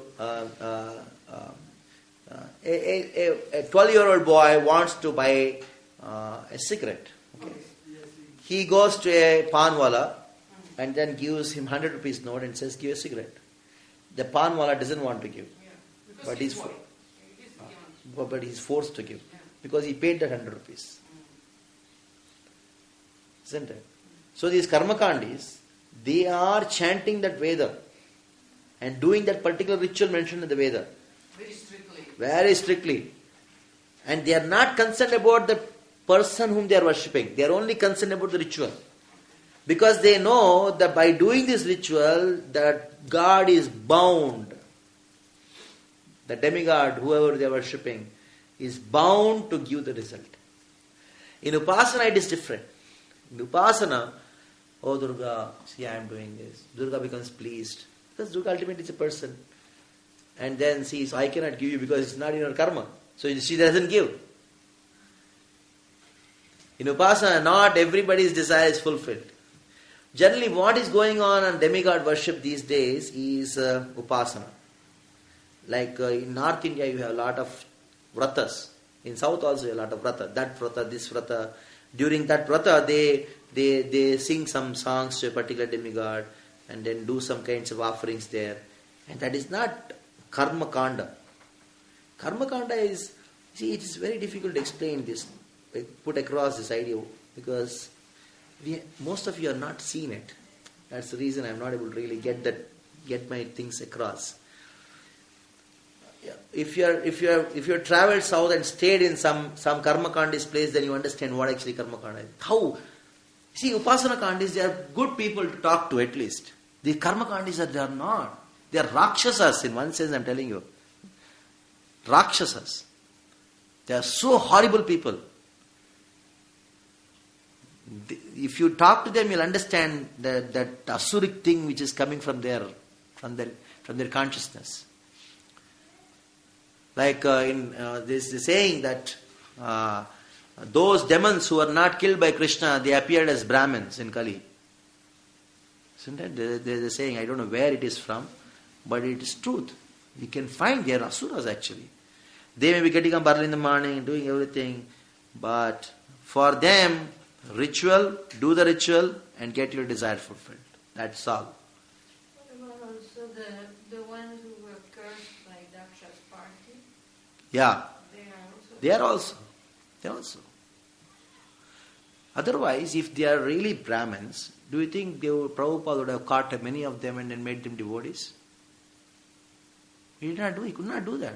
They are asuras. They're Impossible. That is why our Krishna conscious movement is very difficult to penetrate especially in the South Indian Brahmin society. Very difficult. How many are taking up there? Just see. Very difficult. Some Shiva Vaishnavas are taking up because they are seeing some preaching is going on and all. But Smartha community, to make one Smartha into a devotee, it takes a big thing. Real Smartha. Of course, now they have forgotten their own things. But old people, old about maybe say now a 60-year-old man in South India was born in a Brahmin family doing all the rituals, you go and talk about Krishna consciousness to him. Very difficult. And he will say that you are all bogus people. He has logic and so many things to say. But this karma kandis, they exist only in Hinduism or because I know in Islam, I was born in Islamic I have told. society, I know. Worst. Worse than in India. Yeah.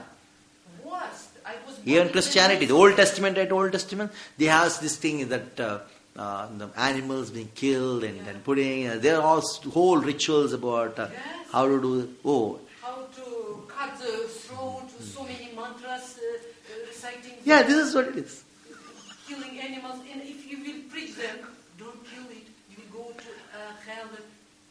They will kill you because what you're doing, you're disturbing me. I'm doing such this. Yeah. I'm offering to God, to Allah, this. Yeah, yes, Prabhuji.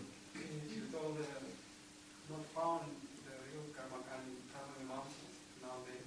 Then in which way karma mimamsas exists now? How are you going to confront this ideas? Oh, nice question. As I told in this course, we are not actually learning this course to confront somebody. As we go back to the first day when I spoke about this course, what is for three purposes. That is Swamata Sthapana, to see Bhagavatam in the light of these philosophies. That is in defense with these philosophies. To establish Bhagavatam, how Bhagavatam actually deals with these philosophies. Number two is when some people like that come and then throw some questions, you have an answer for it. Or some devotee asks you, Prabhu, these karma mimamsis are saying something, what is our answer for it? Just for that. We are not going there and confronting with them. If they come, we have the answers. That's the thing. My question more about in which way this does exist now, karma mimamsas. If it is not In its pure form, very, very rare. Very rare. Those who actually know the... So now it has happened, the practical aspect of karma mimamsa, that means just doing some rituals, that is left. Like Bhaktivinoda Thakur has really told in this particular paragraph I just now read, if they knew the truth that Jaimini Apurva philosophy is opposed to even God's existence, they would at once turn their back on Jaimini and his ideas. Isn't it? So they don't know what Jaimini wants to say. So what is the main substance of karma mimamsas? Enjoyment. Enjoy, Vedic enjoyment. I use Veda for my enjoyment. That is the main sum and substance of Karma Mimamsa. Yesterday I gave the example of a wine shop, a systemized, organized wine shop, unsystematic and chaotic wine shop. Both are wine shops. Isn't it that they also, as you said, the world is eternal for them? Yeah. So they also believe that they just take birth again and again and Yes, again yes, and yes. again and again and keep going like that. Yeah. Multiple enjoyment. Enjoyment in multiple bodies. So, now I am enjoying in this world. So after I die, I'll enjoy again. I'll go to heaven and enjoy. That is why these people, they do all this karma and ajna so that they can go to heaven and enjoy. Or next life also I should come and enjoy. The whole thing is enjoyment. Vedic enjoyment. Ultimate purpose of Vedas for them. Yes. In one sense, if you see, there is actually no difference. Vedic enjoyment and non-Vedic enjoyment. Enjoyment is enjoyment. They can never turn their face towards Krishna consciousness. Very, very difficult. See, there are certain things, if I talk about how people are enjoying in this world, how people are doing so many nonsense, because we have observed those things, we have seen, we got information, we can relate to it. But who these karma kandis are, what they do, what kind of mentality they have, we have not seen them. I have some experience of them, that's all. So it is very difficult to make an idea of what they are. You take it from me in writing, they are Rakshasas. These Ravana, okay, take, was he not a Brahmin? Demigods used to call Ravan to recite mantras. He was very educated. He was very educated He's and very Ravana. nice at pronouncing mantras. And he had 11,000 wives. Yeah. You can actually, he is a Mayavadi, but the point is, he was perfect in rituals, Ravana. When Hiranyakashipu does tapasya, do you think he's interested in Brahma? He's a devotee of Brahma? No. They're all his swarupas, that's all. Jaimini is a guru for them. Sukracharya, Jaimini, they're all, of course, Sukracharya has got a different thing. So they're all interested in enjoyment. Just imagine Sukracharya stopped Bali Maharaj surrendering to Krishna just so that he can get his payment.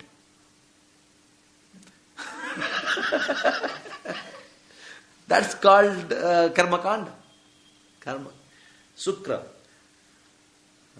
They are so caste oriented. In India, the people talk about casteism, it started from them. Asuri Varanashrama. It's all karma kanda. It's all byproducts of this philosophy. Like Bhaktivinoda Thakur talks about how the atheism spread around the world. Like the Kshatriyas, they took up Buddhism, and the Vaishyas took up Jainism. What is the reason for it? Because they are frustrated with these Brahmins.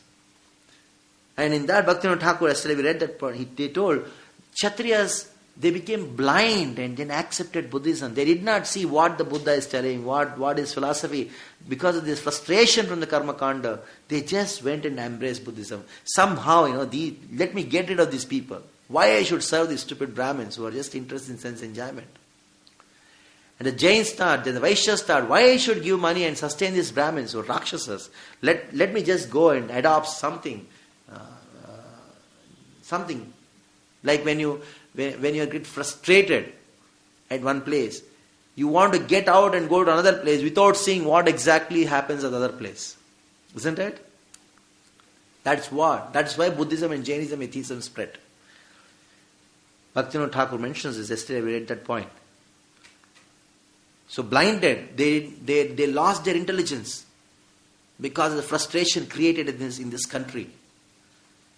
Like when before appearance of Chaitanya, if you read Chaitanya Bhagavat, just before the Chaitanya Bhagavat, before the appearance of Chaitanya, Vrindavan Das Thakur describes the situation of Navadvip. And Advaita Acharya is crying. Isn't it? That is Karma Kanda.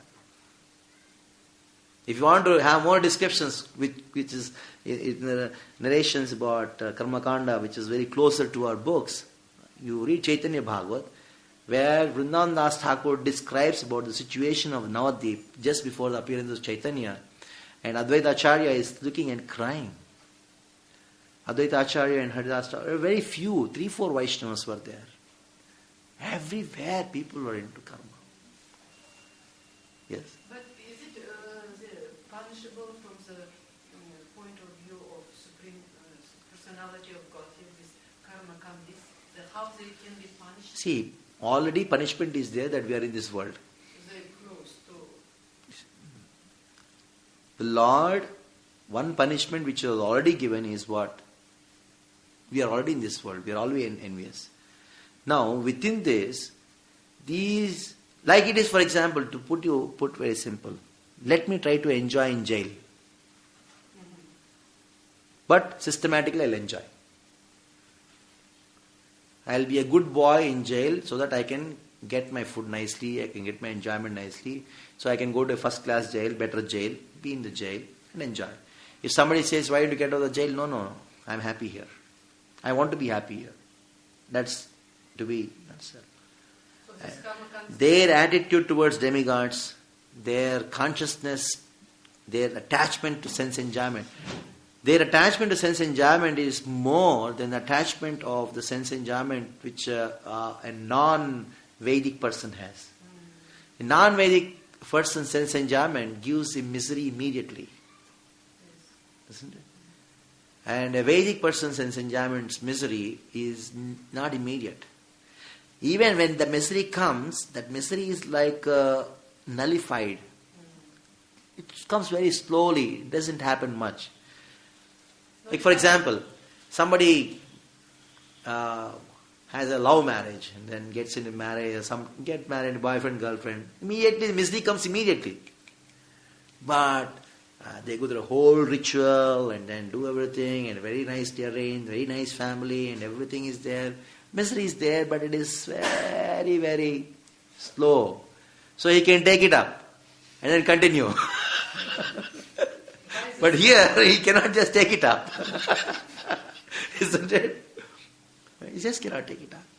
By the strength of their doing strictly these rituals, the misery nullifies. By the strength of the power of the reciting. Nullified means in the sense that it will come. Definitely it will come. Miseries, the material world is full of miseries. But it is in very mild doses. Very mild doses. So this not so much disturbed. Yes. But this is good for them. Huh? Yeah, good. So they have some benefit from... So please don't become karmakandis. I cannot even... I cannot. How I... It's nice, you know. It's impossible. Agni Mede Purohitam Yajnasya Devam Rutujam. Like that. It's impossible for her. I should have this male. Even body is not allowed me to become a karmakandi. I should be male. I should know Sanskrit very well. I should was born in Brahmin family. Yeah, that's true. Good. So now you are really understood. I am blessed that I am not born in a Brahmin family. Yes, Prabhuji. Shrimad Bhagavat में बताया कि जो महाराज पूर्वा जो थे उनको अश्चन करना था जो अप्सरा थी तो उसके लिए स्वर्ग में जाने के लिए यज्ञ करा तब से कर्मकांड विधि शुरू हुई है अप्सरा का नाम Pururava Ila somebody. Urvashi. Yes. उनको उर्वशी से शिक्षण करना था तो स्वर्ग में उर्वशी वहाँ जाने के लिए उन्होंने जो यज्ञ करा यज्ञ के द्वारा गए तो वहाँ से गोपादी प्रकट लिखते हैं कि उस दिन से कर्मकांड चालू हुए उससे पहले भगवान के लिए जो प्रसन्नता के लिए होते थे स्वर्ग में भोग करने के लिए वहाँ पे उन्होंने यज्ञ किया, True, true. कर्मकांड में वहाँ से शुरू हुई. So, one good point you just told. Pururava wanted to meet Urvashi. For that he started yajnas. And that is where the Karma Kanda started. Started in the sense that started in this earthly planet. As a philosophy it is always there. When Pururava started Yes, yajna. to To get Urvashi. to marriage on Urvashi. Yes, yes, yes. You know what is in heaven? Do you think it's civilized world? Heaven, do you think it's a civilized world? No. Heaven is a civilized world? No. It's whole sense enjoyment only. Heaven is a horrible place. Cursing. There is the cursing, envious, there is such a horrible place. Fear. There is no distinction between your mother, or wife, or a girlfriend, or sister. It doesn't matter. It's like dogs. Pigs. Like pigs. Yeah, pigs. That's what it is, heaven means. Hippies are better. And Arjuna is going. Yes, he's ma'am. going to take a Could we say that, sorry, Yeah. could we say that then the Upasana Kanda is the proper way to follow the Vedas? Because this seems to be, I mean, in one sense we understand that, Krishna fulfills everyone's desires, so it's one way, Krishna has given the opportunity for those who want to stay here eternally. They Yeah. can just follow this and Yeah. they will be, as you say, the least inconvenienced in material life, but still they have to die and they have to take birth. Yeah. So there is some misery, but they are given a chance to be happy in this world. Yeah. Like that, Yeah. independently from him. True. Just like when we read in the 5th canto the description of all the planets, it's quite amazing that it seems that in most of the places, in fact, it's quite heavenly, except here. And in hell, Even underground. otherwise, it's quite heavenly. So Krishna has actually given some kind of alternative to following him, True. where people can just stay here True. and enjoy. But it's never a complete enjoyment. Understand. Because this. True. All That is true. comes. What's the point of passing a karma if that goes in by that way to not give more than one's karma? What the demigods can maximum do is change the pages of your karma. From front to back, back to front. That much they can do. Because one day of demigod is 6 months for us. Isn't it? So, if they are pleased, what you're supposed to get maybe a few months later, a few years later, you'll get now. That's what they can do. That much freedom they have, this karmana daivanetrena. Because it is like authority. They're authority. They have some powers within which they can do. They also worship demigods in the mood of the demigods as servants of the Supreme Krishna, Supreme Lord. Oh no, they don't have any. In Upasana, you don't have any philosophy. That is why there is no philosophy based on Upasana Kanda. And the stutis in the Veda, they glorify the demigod. But those stutis, they glorify to their extent and to their powers only. They don't glorify more than what they are. More than what yeah. Yeah, the stutis in the Vedas about Durga. Like Adi Parashakti, and it goes on. You are the first energy, and all this thing goes on. Ganesha had been glorified. Indra has been glorified. Varuna, Chandra, they are glorified to their capacity. And people glorify them. And if you glorify somebody, they become pleased. They become pleased. If possible for them, they will do something. Otherwise, no. It's like that. But the Vedic rituals, that's a different section altogether. There is a philosophy behind it. Gemini gave that philosophy behind it. What are sanskaras? Are they karma? Yeah, sanskar means purification. When we say purification, when Krishna conscious, when we use the word purification, when the karmakandis use the word purification, there's a lot of difference. For karmakandis, purification only to the extent so that you can do the ritual, so that you can enjoy. Like, when our mother or father told us to work hard, what was the intention? Beta, if you work hard very nicely now, you can get very good marks in exams so that you can get a good job. If you get a good job, you can get a lot of money so that you can get a good wife. Isn't it? So, in the same way, the purification for a karmakandi is you become so pure, you can take bath, do all the purification so that you can do the yajna very nicely, so that you can become pure later. Then you become Impure. The purpose of their purification is to become more impure later. But for us, when we say purification, it is different. Our sanskars, in the Vaishnava point of view, Srila Sanatana Goswami in the Harivattila clearly mentions the sanskars are meant so that we can engage in devotional service very nicely and then get ourselves liberated. That's the purpose of sanskars. Garbhadana sanskar, that sanskar. But in the karmakandi, their sanskar is totally different. If you just place yourself among few karmakandis, maybe you suppose you are staying in around 10 houses, there will be 10 houses where karmakandi Brahmins who are following, even though without knowing the Siddhanta, they are just following because their ancestors were doing.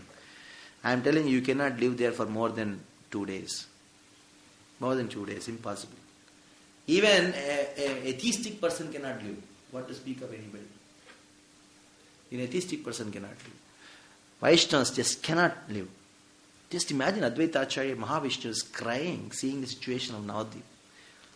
If you get an opportunity, take Chaitanya Bhagavat and then read the first chapter of Chaitanya Bhagavat, where the situation of Navadvip before the appearance of Chaitanya is described.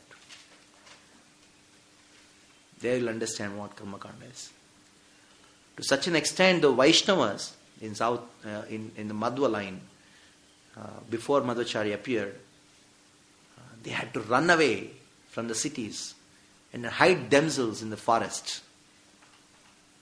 to be away from these karmakandis. That thing is written. You read that story? Started reading the book? Okay. We purchased Madhvacharya's life story. You read that particular line there? Madhvacharya's Okay. Yeah, Madhvacharya's life. And tomorrow and after tomorrow I have a class in the temple, in the hall. They wanted to speak me on Madhva life and then his philosophy. So dangerous they are. When it is said that when the scriptures say that between the non-devotees, it is better to stay with 10 snakes, poisonous snakes around me, than to be among non-devotees. And that is exactly referring to the karmakandis. It is not referring to anybody. Because most of the scriptures, Vedanta, their attack is on karmakanda. And most of the Vaishnava devotees, Vaishnavas, and they say, like Kulashekara Alvar says, Amnyaya abhyasanani aranya ruditam vedavratani anumaham medascheda falani purta hrutaya sarvam hutam bhasmani puta nama avagahanani vina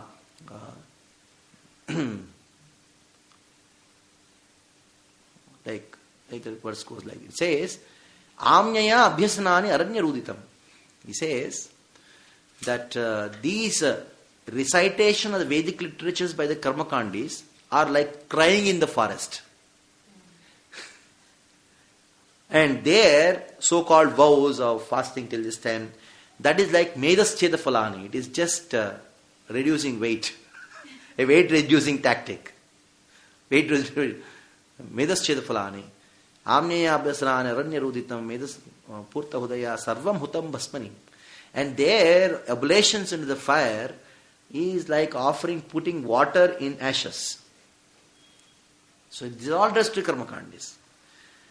So in the history of the Vaishnavism, in our Gaudiya line, or Madhva line, or line of Sri Vaishnava, when they are talking about I don't want to be with these people, it means I don't want to be the karmakandis.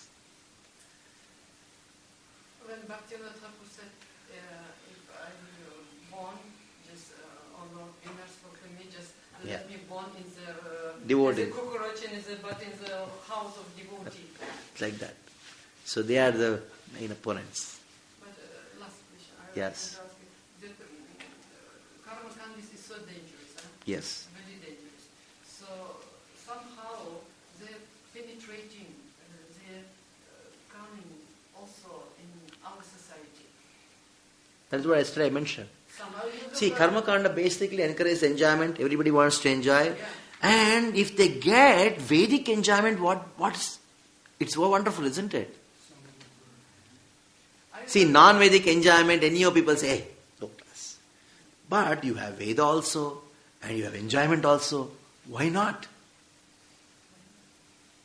Isn't it? Because I was observing something, I'll not tell the name, but just observing. When I was 3 years, I was in my studying Sanskrit stuff and courses, and I was there. And you know, I was observing among the devotees, especially Bengali devotees, who become a pujaris there. Yeah. And you know, like you said, the mantras becomes more important than bhakti itself. From my level of view, what can I observe? But Yeah. I was witness of what Yeah. once I came to the We- nearby temple room. What I saw, you know, nearby this Chandradam and this. So one person, rich Bengali man from Navadvip or Calcutta, he brought a car, new car. He bought a new car.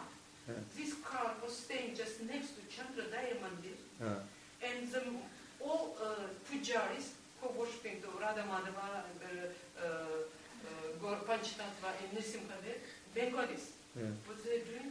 They're offering oblations, fire, this chamara, this They're not doing the car there. to the car.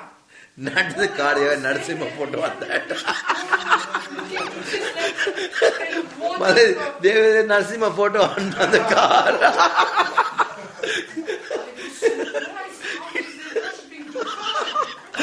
See, this is what happens when somebody doesn't know what actually karma kanda is and you give a class on Gemini. This is what happens. Oh, karma kanda means worshipping the car. And they invited to different places. Okay, anyhow. Okay, just. She's still in here. Huh? See, Balaji, on the car there is Narasimha photo. And the chamara is for the Narasimha photo. The point is the car is big and the Narasimha photo is small.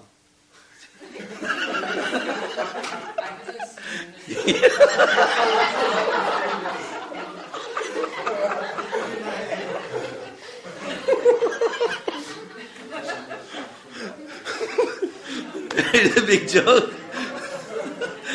Good that you told this. Otherwise, you'd go out and tell karma kanda means worshipping the car. Doing chamara to the car is karma kanda. And they would say, who taught you? I heard in the class. मतलब photo बड़ा रखना चाहिए.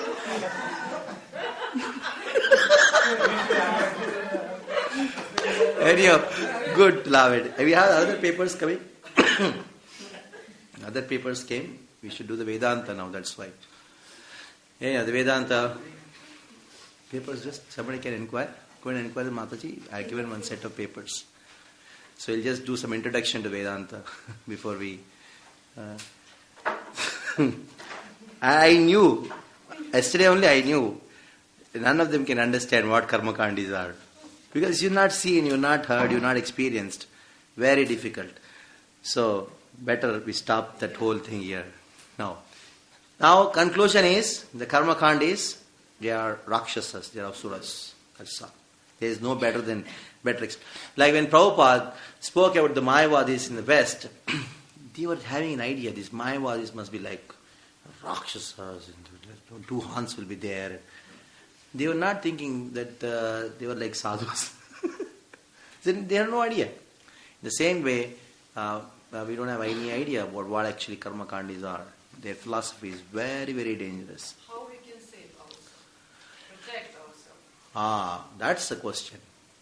The only way to protect from karma kanda is to study the Vaishnava Siddhanta. Very, very nicely. And be very cautious about rituals.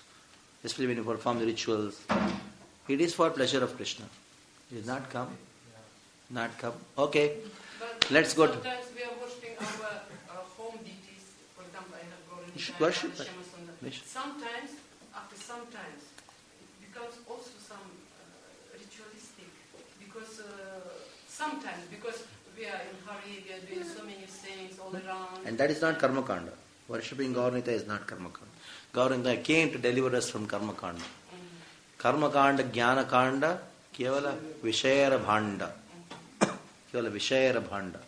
This karma talks about enjoyment, and jnana, so-called impersonal jnana, talks about liberation. So jnana, liberation and enjoyment, both are pisachis. Vishayara bhanda. Okay, we'll talk something about Vedanta. Now, Vedanta is the last thing. Vyasa wrote the Vedanta Sutras. Now, these 5 rishis, they saw the same Upanishads, wrote down. The Vyasas is the latest thing.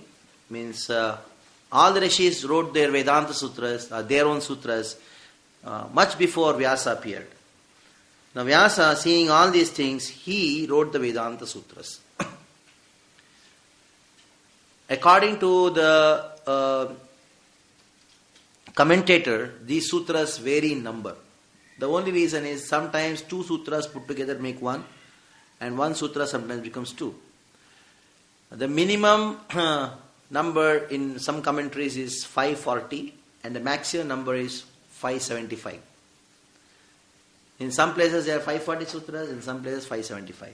And many other commentators are in between. So there is no exact figure. We cannot give any exact figure of the number of sutras. And Vedanta Sutras, when Vyasa, he wrote them, he had a particular system in writing the Vedanta Sutra. The system is, he divided into 4 chapters. The first chapter talks about Sambandha Jnana. Second about Abhideya. Second and third about Abhideya. And the 4th chapter talks about Prayojana. Prayojana Jnana. And the system of Sambandha Abhideya Prayojana, to understand scriptures by Sambandha Abhideya Prayojana, is established by Vyasa himself. Vyasa himself established the system. These 4 chapters are further divided into 4 padas. Each chapter has got 4 padas. Yeah. Yeah. Middle 2 chapters. Second and third chapter is Abhideya. Yeah. Distribute. So each chapter is then divided into 4 padas or 4 padas. 4 padas. Yeah. When we say Vedanta Sutra 1, 3, 28, that means first chapter, 3rd pada, 28 sutra. When we say 3, 2, 1, 3rd chapter, 2nd pada, 1st verse. Like that. First sutra. In this way we have chapters, adhyaya, pada and sutra. And there is another term named adhikarana. It's a new name for all of us to know. Adhikarana. Adhikarana means a section. Adhikarana means section. In Sanskrit word, adhikarana means section. few sutras together make one section.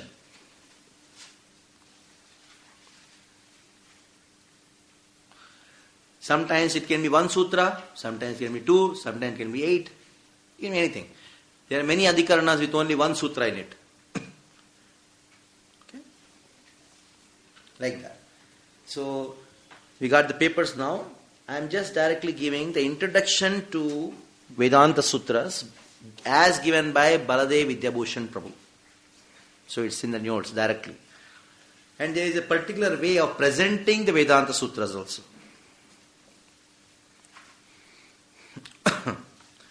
That is also explained here.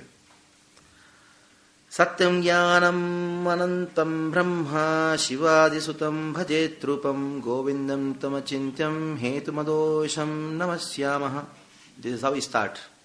Because Govinda, he dictated personally to Baladev Vidyabhushan. So this commentary Baladev Vidyabhushan wrote is actually inspired by Govinda. Hridayasya Preranaya. In the heart, Govinda, Radha Govinda, in Jaipur. This happened in Jaipur.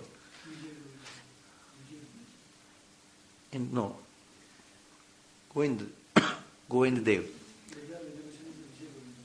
His deities were Vijay Govinda, but Radha Govindji in Jaipur, his deity's name is Vijay Govinda, that is there. But Govinda, whether Vijay Govinda or Govinda, I don't know. Maybe same thing, he's named as Vijay Govinda, I don't know. But the point is, we know, everybody knows the story? How?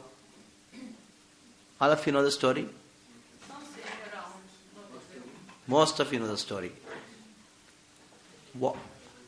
In Jaipur, the Ramanandi Sampradaya, the North Indian branch of Ramanuja, they objected. Where in scriptures Radha and Krishna worship is being described. So we cannot have Radha and Krishna together, only Krishna has to be worshipped. They were very great scholars at that time in that area. And they told the king was a devotee of Radha Govinda, and they removed the deity of Radharani, and Govinda was only worshipped. And the king, they sent a message to Vrindavan saying that this is what is happening, you all should come and then defeat them and debate with them. That time Sri Vishwanath Thakur was very old, and he thought somebody has to do this thing, protect Radha Govinda, Radha Vrani cannot be separated from Krishna. Vaishnavas cannot tolerate this. So he sent Baladev Vidyabhushan. Baladev Vidyabhushan originally was from the Madhva Sampradaya. He studied the Madhva, and when he came to Vrindavan, when he read the Goswami literatures, he became Gaudiya. He became Gaudiya. He took initiation in the Gaudiya line because he was so impressed by Jiva Goswami's literatures. And then he wrote. So he went there and then he started arguments with them, and then debate happened. In the debate he defeated everyone. When he defeated everyone in the debate, they raised the point, who are you to argue with us? Because which sampradaya you belong to? Then Baladev Vidyabhushan Prabhu told, we get initiated, we are from the Madhva. We are initiated in the Madhva line. Then they told, why didn't you accept that Madhva Bhashya? Then you tell you are Madhvas. Why are you saying yourself as Gaudiyas? Why are you talking yourself as Gaudiyas then? So then this was one problem. The other was, if you call yourself as a Sampradaya, then he told, no, we are separate. Then if you are separate, why don't you have a Bhashya on your own, on Vedanta Sutra? Because for any Sampradaya to be called a Sampradaya, they should have commentary on 4 scriptures. Vedanta Sutras, Bhagavad Gita, Vishnu Sahasranam, and the major 11 or 12 Upanishads. Until unless these 4 commentaries are not there, you cannot call yourself an independent Sampradaya. Then Baladev Vidyabhushan Prabhu, first, at least Vedanta has to be commented. So he told them, Vishnu Sahasranam, Vedanta Sutra, Bhagavad Gita and Upanishads. These 4. He went and prayed to Govinda. Then he told them, within 7 days I will give the Bhashya. Ramanuja took 30 years to write Bhashya. Madhva took about 18 years to write Bhashya. It's not a joke. To write Bhashya and Vedanta is not a joke. It is years and years of hard work it takes to write a commentary. Because according to the Bhashya, when you want to give a commentary onto Vedanta Sutras, what a person is supposed to do, he should defeat all the contemporary philosophies at that time. For that he should know what they are talking. And then refute them in his Bhashya.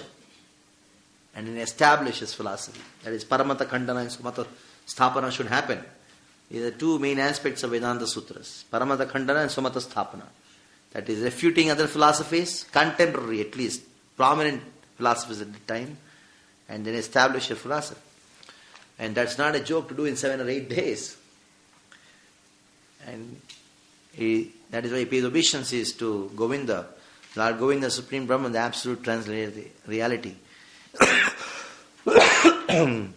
He is transcendental knowledge. He is the original cause of all causes. He is limitless and faultless. Lord Shiva and the demigods praise him. Devotees worship his transcendental form. We offer respectful obeisances because Govinda, he personally dictated to Baldev Vidyabhushan the Bhashya, and he showed the Bhashya. And then they had to accept defeat, and Radharani again was brought back to Govinda, and worship is still going on. Radha Govindji. Still, Jaipur. And then, all glories to Srila Vyasadeva, the son of Satyavati. Vyasadeva is incarnation of Lord Hari, and he is very dear to the devotees. With the effulgence of his Vedanta Sutra, he has dispelled the darkness of ignorance and revealed the truth. During the Dwapar Yuga, Vedas were destroyed. The Supreme Personality of Godhead, responding to the prayers of Lord Brahma and other bewildered demigods, appeared as Krishna Dvaipayana Vyasa. Restored the Vedas, divided them into parts, and composed the Vedanta Sutra in 4 chapters to explain them. This is described in the Skanda Purana. Skanda Purana talks about it. At the time, many fools propounded various misinterpretations of Vedas. Some said the highest goal of life is to act piously in order to reap the benefit of good karma. Karma Mimamsis. Some said that Lord Vishnu himself bound by law of karma. Some maintained that the fruit of good karma, all is karma mimamsa.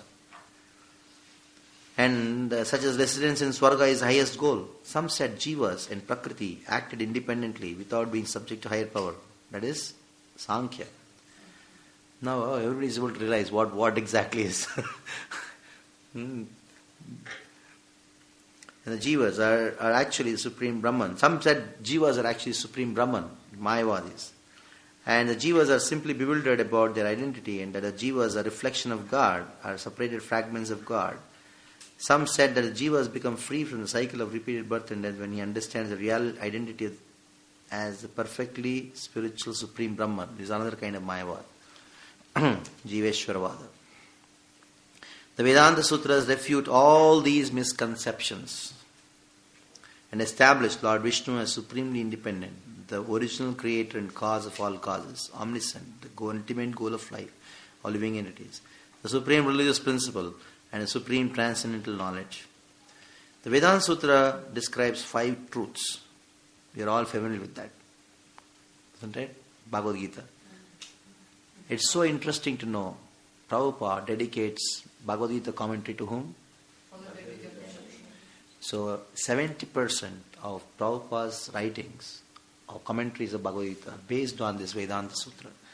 If you read Bhagavad Gita very thoroughly, you don't have to read Vedanta Sutras, Baldev Vidyabhushan. Examples are also taken from this. My study of Prabhupada's Bhagavad Gita, I saw he takes examples from Baldev Vidyabhushan's Vedanta Sutra and quotations mostly from Ramanuja. Ramanuja's commentary on Bhagavad Gita is the most quoted. He quotes from Shruti, Smriti and Purana. For every verse he's got a quotation, like 4 quotations to support the Vaishnava philosophy. And Prabhupada takes these quotations from there.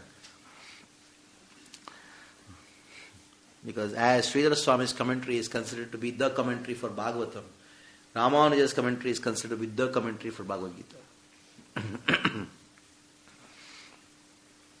Ishvara, Jiva, Prakriti, Kala and Karma. These are the 5 subject matters of Vedanta Sutra. The Ishvara is omniscient, but the Jiva has only limited knowledge. Still both are eternal beings, are aware of their spiritual reality, and have a variety of spiritual qualities. Both are alive, have personalities, and are aware of their own identity. At this point, some may object. In one place you have said the Supreme Personality of God is omniscient. Other place you said you have said that He is knowledge itself. This is contradiction. For the knower and the object of knowledge must be different. They cannot be the same.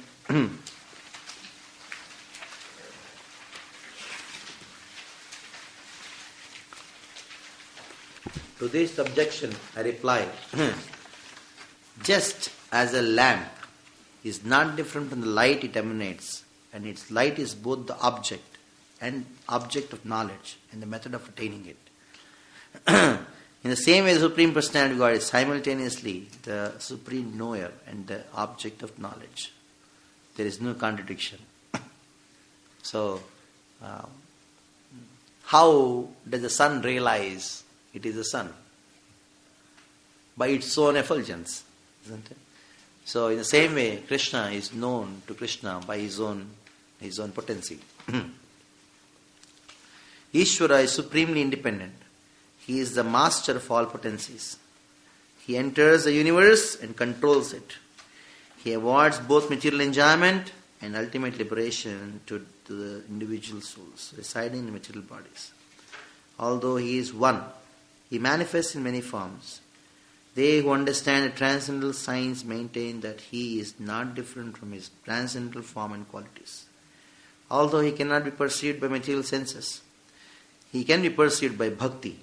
He is changeless. He reveals His own spiritual bliss for His devotees, blissful form to His devotees. The many jivas are situated in different conditions of existence. Some are averse to the Supreme Personality of Godhead and turn their face to Him, face from Him. Such jivas are bound by material illusion. Other jivas are friendly to the Supreme Personality of God and turn their face to Him. These jivas become free from the twofold bondage of illusion, material illusion, which hides the supreme form and qualities, and in this way they become able to see the Supreme Personality of God face to face. Prakriti, material nature, consists of 3 modes: goodness, passion, ignorance. Prakriti is known by many names, such as Tamaha and Maya. The Supreme Law Personality of God glances on Prakriti, she becomes able to perform her various duties. Prakriti is the mother of many variegated material varieties, Kala. He is the origin of the past, present and future, simultaneously slowness, quickness and other similar states. Kala is divided into many different units, from the extremely brief Kshana to the extremely long Parardha.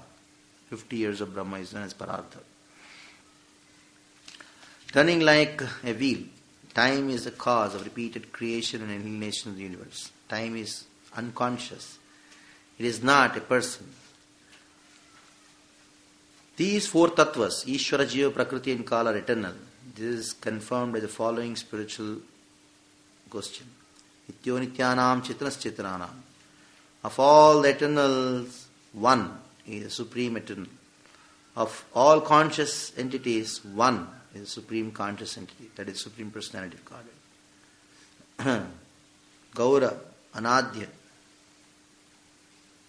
Anantavat. Prakriti is like a cow who was never born and never dies.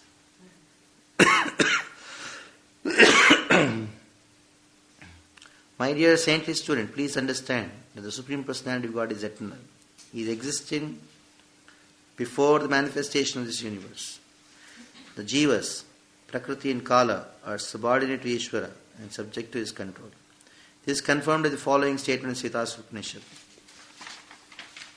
Supreme Personality of God, Ishvara, is the creator of the material universe. He is the creator of everything that exists within the universe. He is the father of all living entities. He is the creator of time. He is full of all transcendental virtues. He is omniscient. He is the master of pradhana. He is the master of gunas. He is the master of individual spirit souls residing in material body, Kshetrajna. He imprisons the conditioned souls in the material world, and he also becomes their liberator in bondage. It's a very famous verse. Prabhupada quotes this verse many places. Pradhana Kshetrajna Patir Gunesha Samsara Moksha Siddhi Bandhana Hetu. Karma, the result of fruitive action, is not conscious, not a conscious living person. It is an inert material force. Although no one can trace out its beginning, it has a definite end at some point in time. It is known by the name Adrishta, the unseen hand of fate, and many other names also. These four, Jiva, Prakriti, Kala and Karma, are all potencies of Ishvara, the Supreme Master of all potencies. Because everything that exists is the potency of the Lord, of the Supreme. The Vedic literatures declare only Brahman exists and nothing is separate from him. This fact is nicely explained in the 4 chapters of this book, the Vedanta Sutra. In Srimad Bhagavatam, which is a perfect commentary in Vedanta Sutra, the Supreme Lord Ishvara and his potencies are described in the following words. Very famous, these verses. Bhakti yogena manasi samyak pranite himale tapashyat purusham purnam mayam chatatapashrayam. Thus he fixed his mind. Who? Vyasa. Perfectly engaging it by linking it in devotional service, Bhakti Yoga, without any tinge of materialism. And thus he saw the absolute personality of God along with his external energy, which was under full control. Ya sammohito jiva atmanam trigunatmakam paro vimanute artham tatkritam chavipadhyate. Due to this external energy, the living entity, although transcendental to the 3 modes of material nature, thinks of himself as a material product, thus undergoes the reaction of material miseries. Anarthopashanam sakshat bhakti yogamudokshaje lokasya jananto vidvams chakre sat samhitam. The material miseries of the living entities, which are superfluous to him, can be directly mitigated by the linking process of devotional service. But the mass of people do not know this, and therefore the learned Vyasadeva compiled this Vedic literature, which is in relation to Supreme Absolute Truth. Dravyam karma cha kalasya svabhavo jiva eva cha idanugrahataha shanti na santi yad upekshya.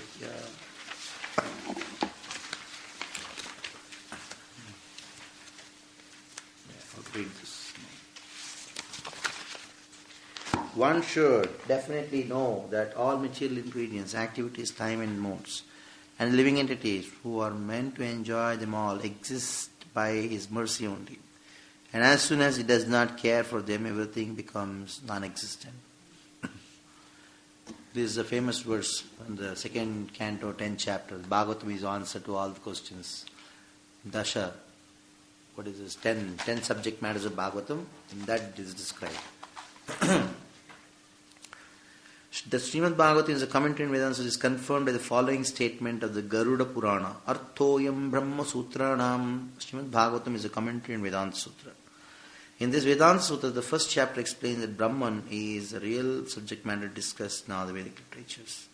The second chapter explains the Vedic literature present the same conclusion. They do not actually contradict each other. The third chapter explains how to attain Brahman. The fourth chapter explains the result of attaining Brahman. A person whose heart is pure, pious, and free from material desires, who is eager to associate with the saintly devotees, who has faith in the Lord and the scriptures, and who is peaceful and decorated with saintly qualities, is qualified to study the scriptures and strive after Brahman. The relationship between Brahman and the scripture is that scriptures describe Brahman and Brahman is the object described in the scriptures.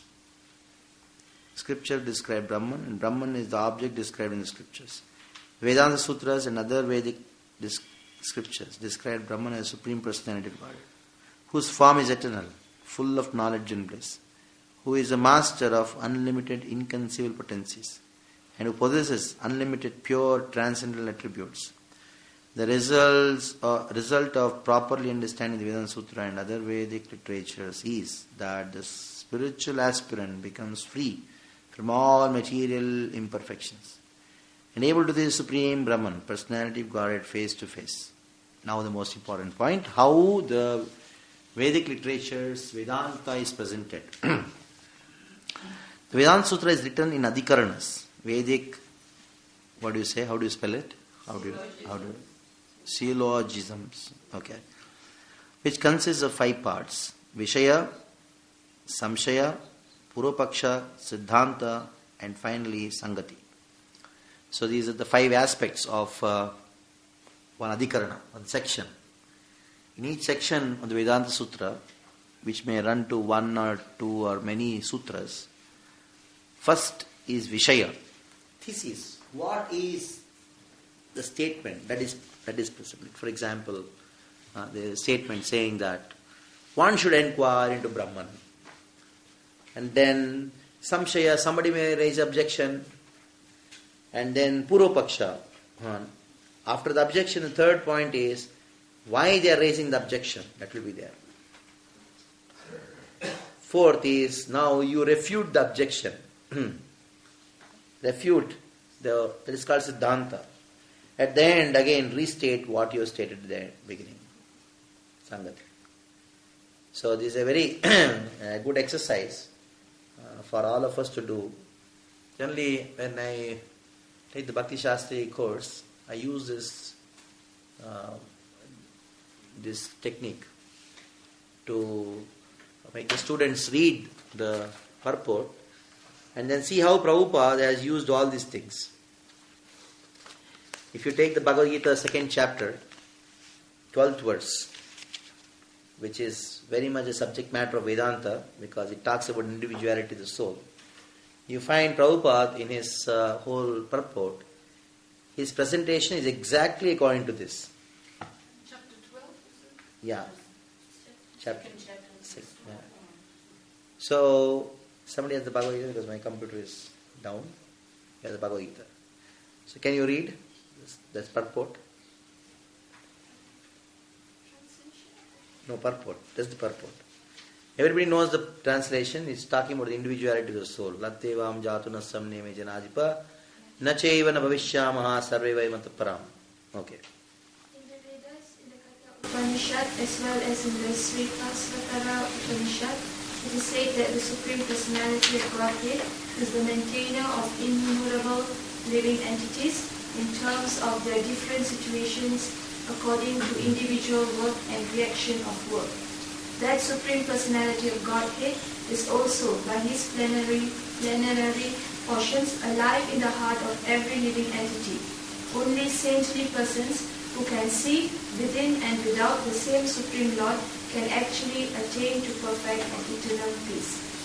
Nityo nityanam chetanas chetananam eko bahunam yo vidattati kamam tam atastam ye anuprashati viras tesham santi sasvati nektal visham.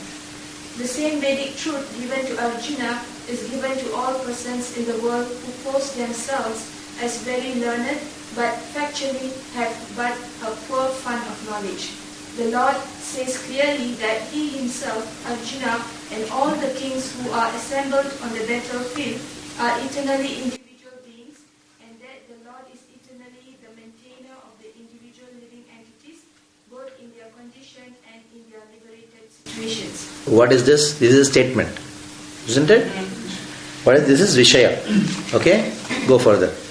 The Supreme Personality of Godhead is the supreme individual person, and Arjuna, the Lord's eternal associate, and all the kings assembled there are individual eternal persons. It is not that they did not exist as individuals in the past, and it is not that they will not remain eternal persons. Their individuality existed in the past and their individuality will continue in the future without interruption. Therefore, there is no cause for lamentation for anyone. The Mayavadi theory that after liberation, the individual soul separated by the covering of Maya or illusion will merge into the impersonal Brahman and lose its individual existence is not supported herein by Lord Krishna. Okay, what is this? Supreme authority. This is the objection, isn't it? Objection, Mayavadi. Samshaya. Means there is a doubt for the Mayavadis. They have a doubt. What is a doubt? That the individual souls will, after liberation, will merge in Supreme Brahman. Okay. Now, go further. Nor is the theory that we only think of individuality in the conditioned state supported herein. Krishna clearly says herein that in the future also the individuality of the Lord and others, as it is confirmed in the Upanishads, will continue eternally. This statement of Krishna's authoritative because Krishna cannot be subject to illusion. If individuality were not a fact, then Krishna would not have stressed it so much, even for the future. The Mayavadi may argue that the individuality spoken... Again, there is another objection. Another Samshaya. So in this way, there is Samshaya and Siddhanta. Samshaya, Siddhanta. It goes on. Yeah, go further. The Mayavadi may argue that the individuality spoken of by Krishna is not spiritual but material. Even accepting the argument that the individuality is material, then how can one distinguish Krishna's individuality? Krishna affirms his individuality in the past and confirms his individuality in the future also. He has confirmed his individuality in many ways, and impersonal Brahman has been declared to be subordinate to him. Krishna has maintained spiritual individuality all along. If he is accepted as an ordinary conditioned soul in individual consciousness, then his Bhagavad Gita has no value as authoritative scripture. These things are all Siddhanta. The description, refutation is all Siddhanta. Okay. A common man with all the four defects of human frailty is unable to teach that which is worth hearing. The Gita is above such literature. No mundane book compares with the Bhagavad Gita. When one accepts Krishna as an ordinary man, the Gita loses all importance. The Mayavadi argues that the plurality mentioned in this verse is conventional and that it refers to the body. Again another objection. Samshaya.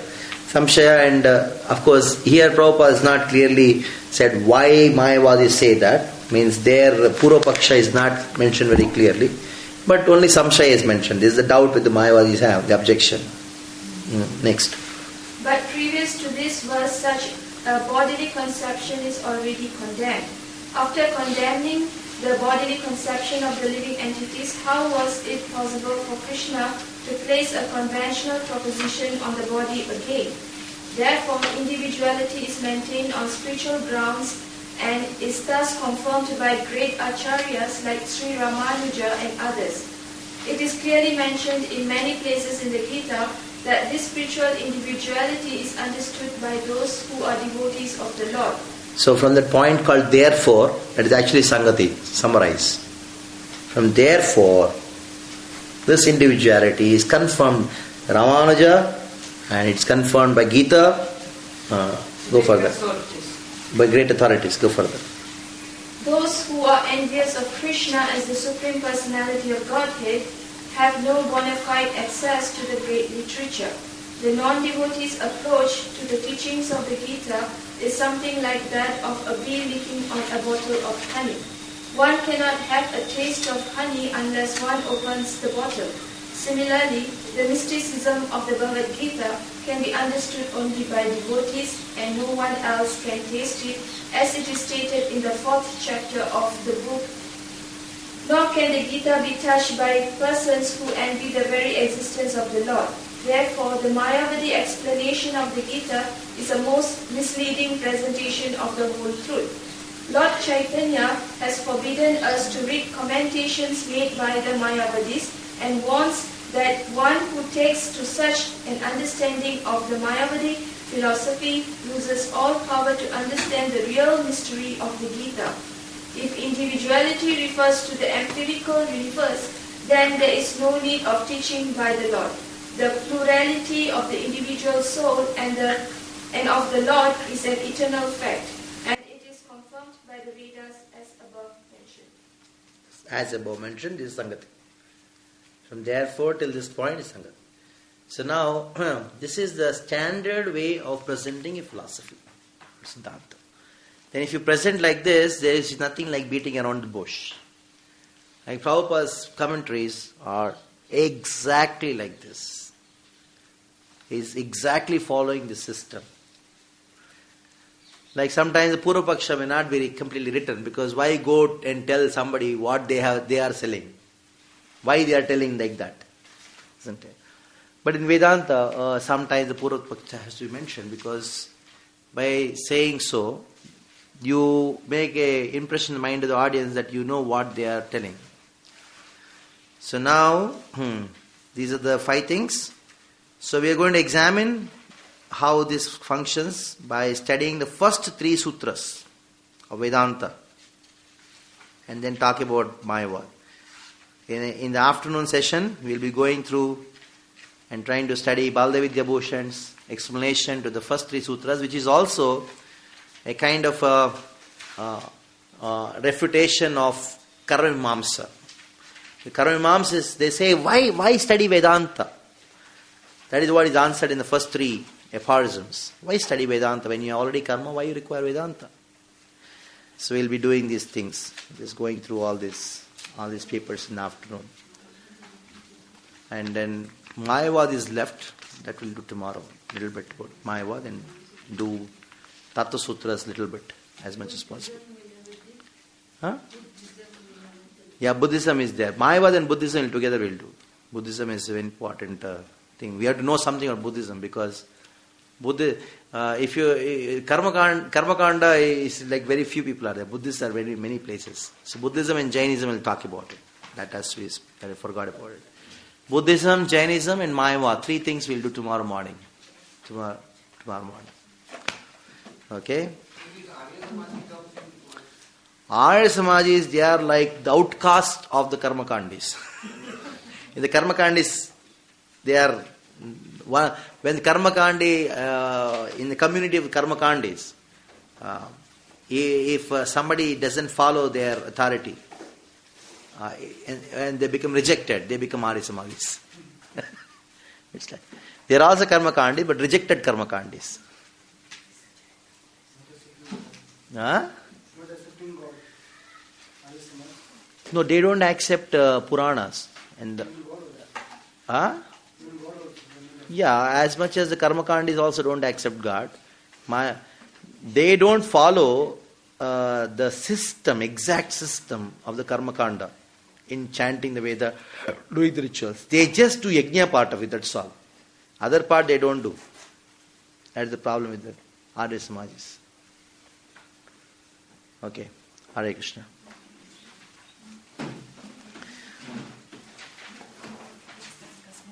Yeah. I wasn't here yesterday evening.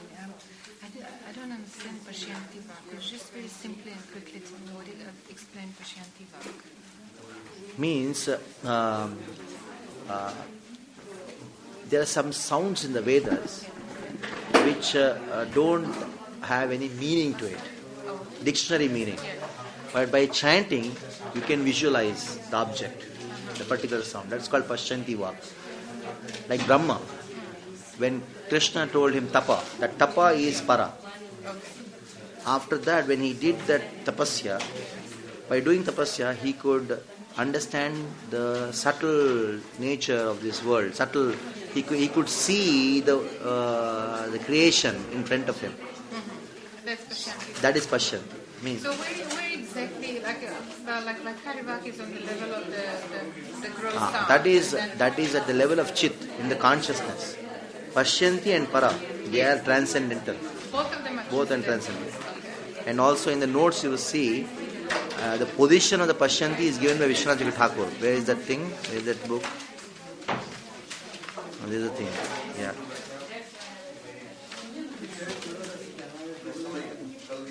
This is yoga thing. Where is that? You have the yesterday notes, evening notes? Yesterday evening's notes you have? Karma, notes on karma. Notes on karma is there? It must be there, just see. In that it is there. But Vishwanath Thakur says, this is the position of this, this is the position of that notes. That's there. Notes on karma is there? Notes on karma?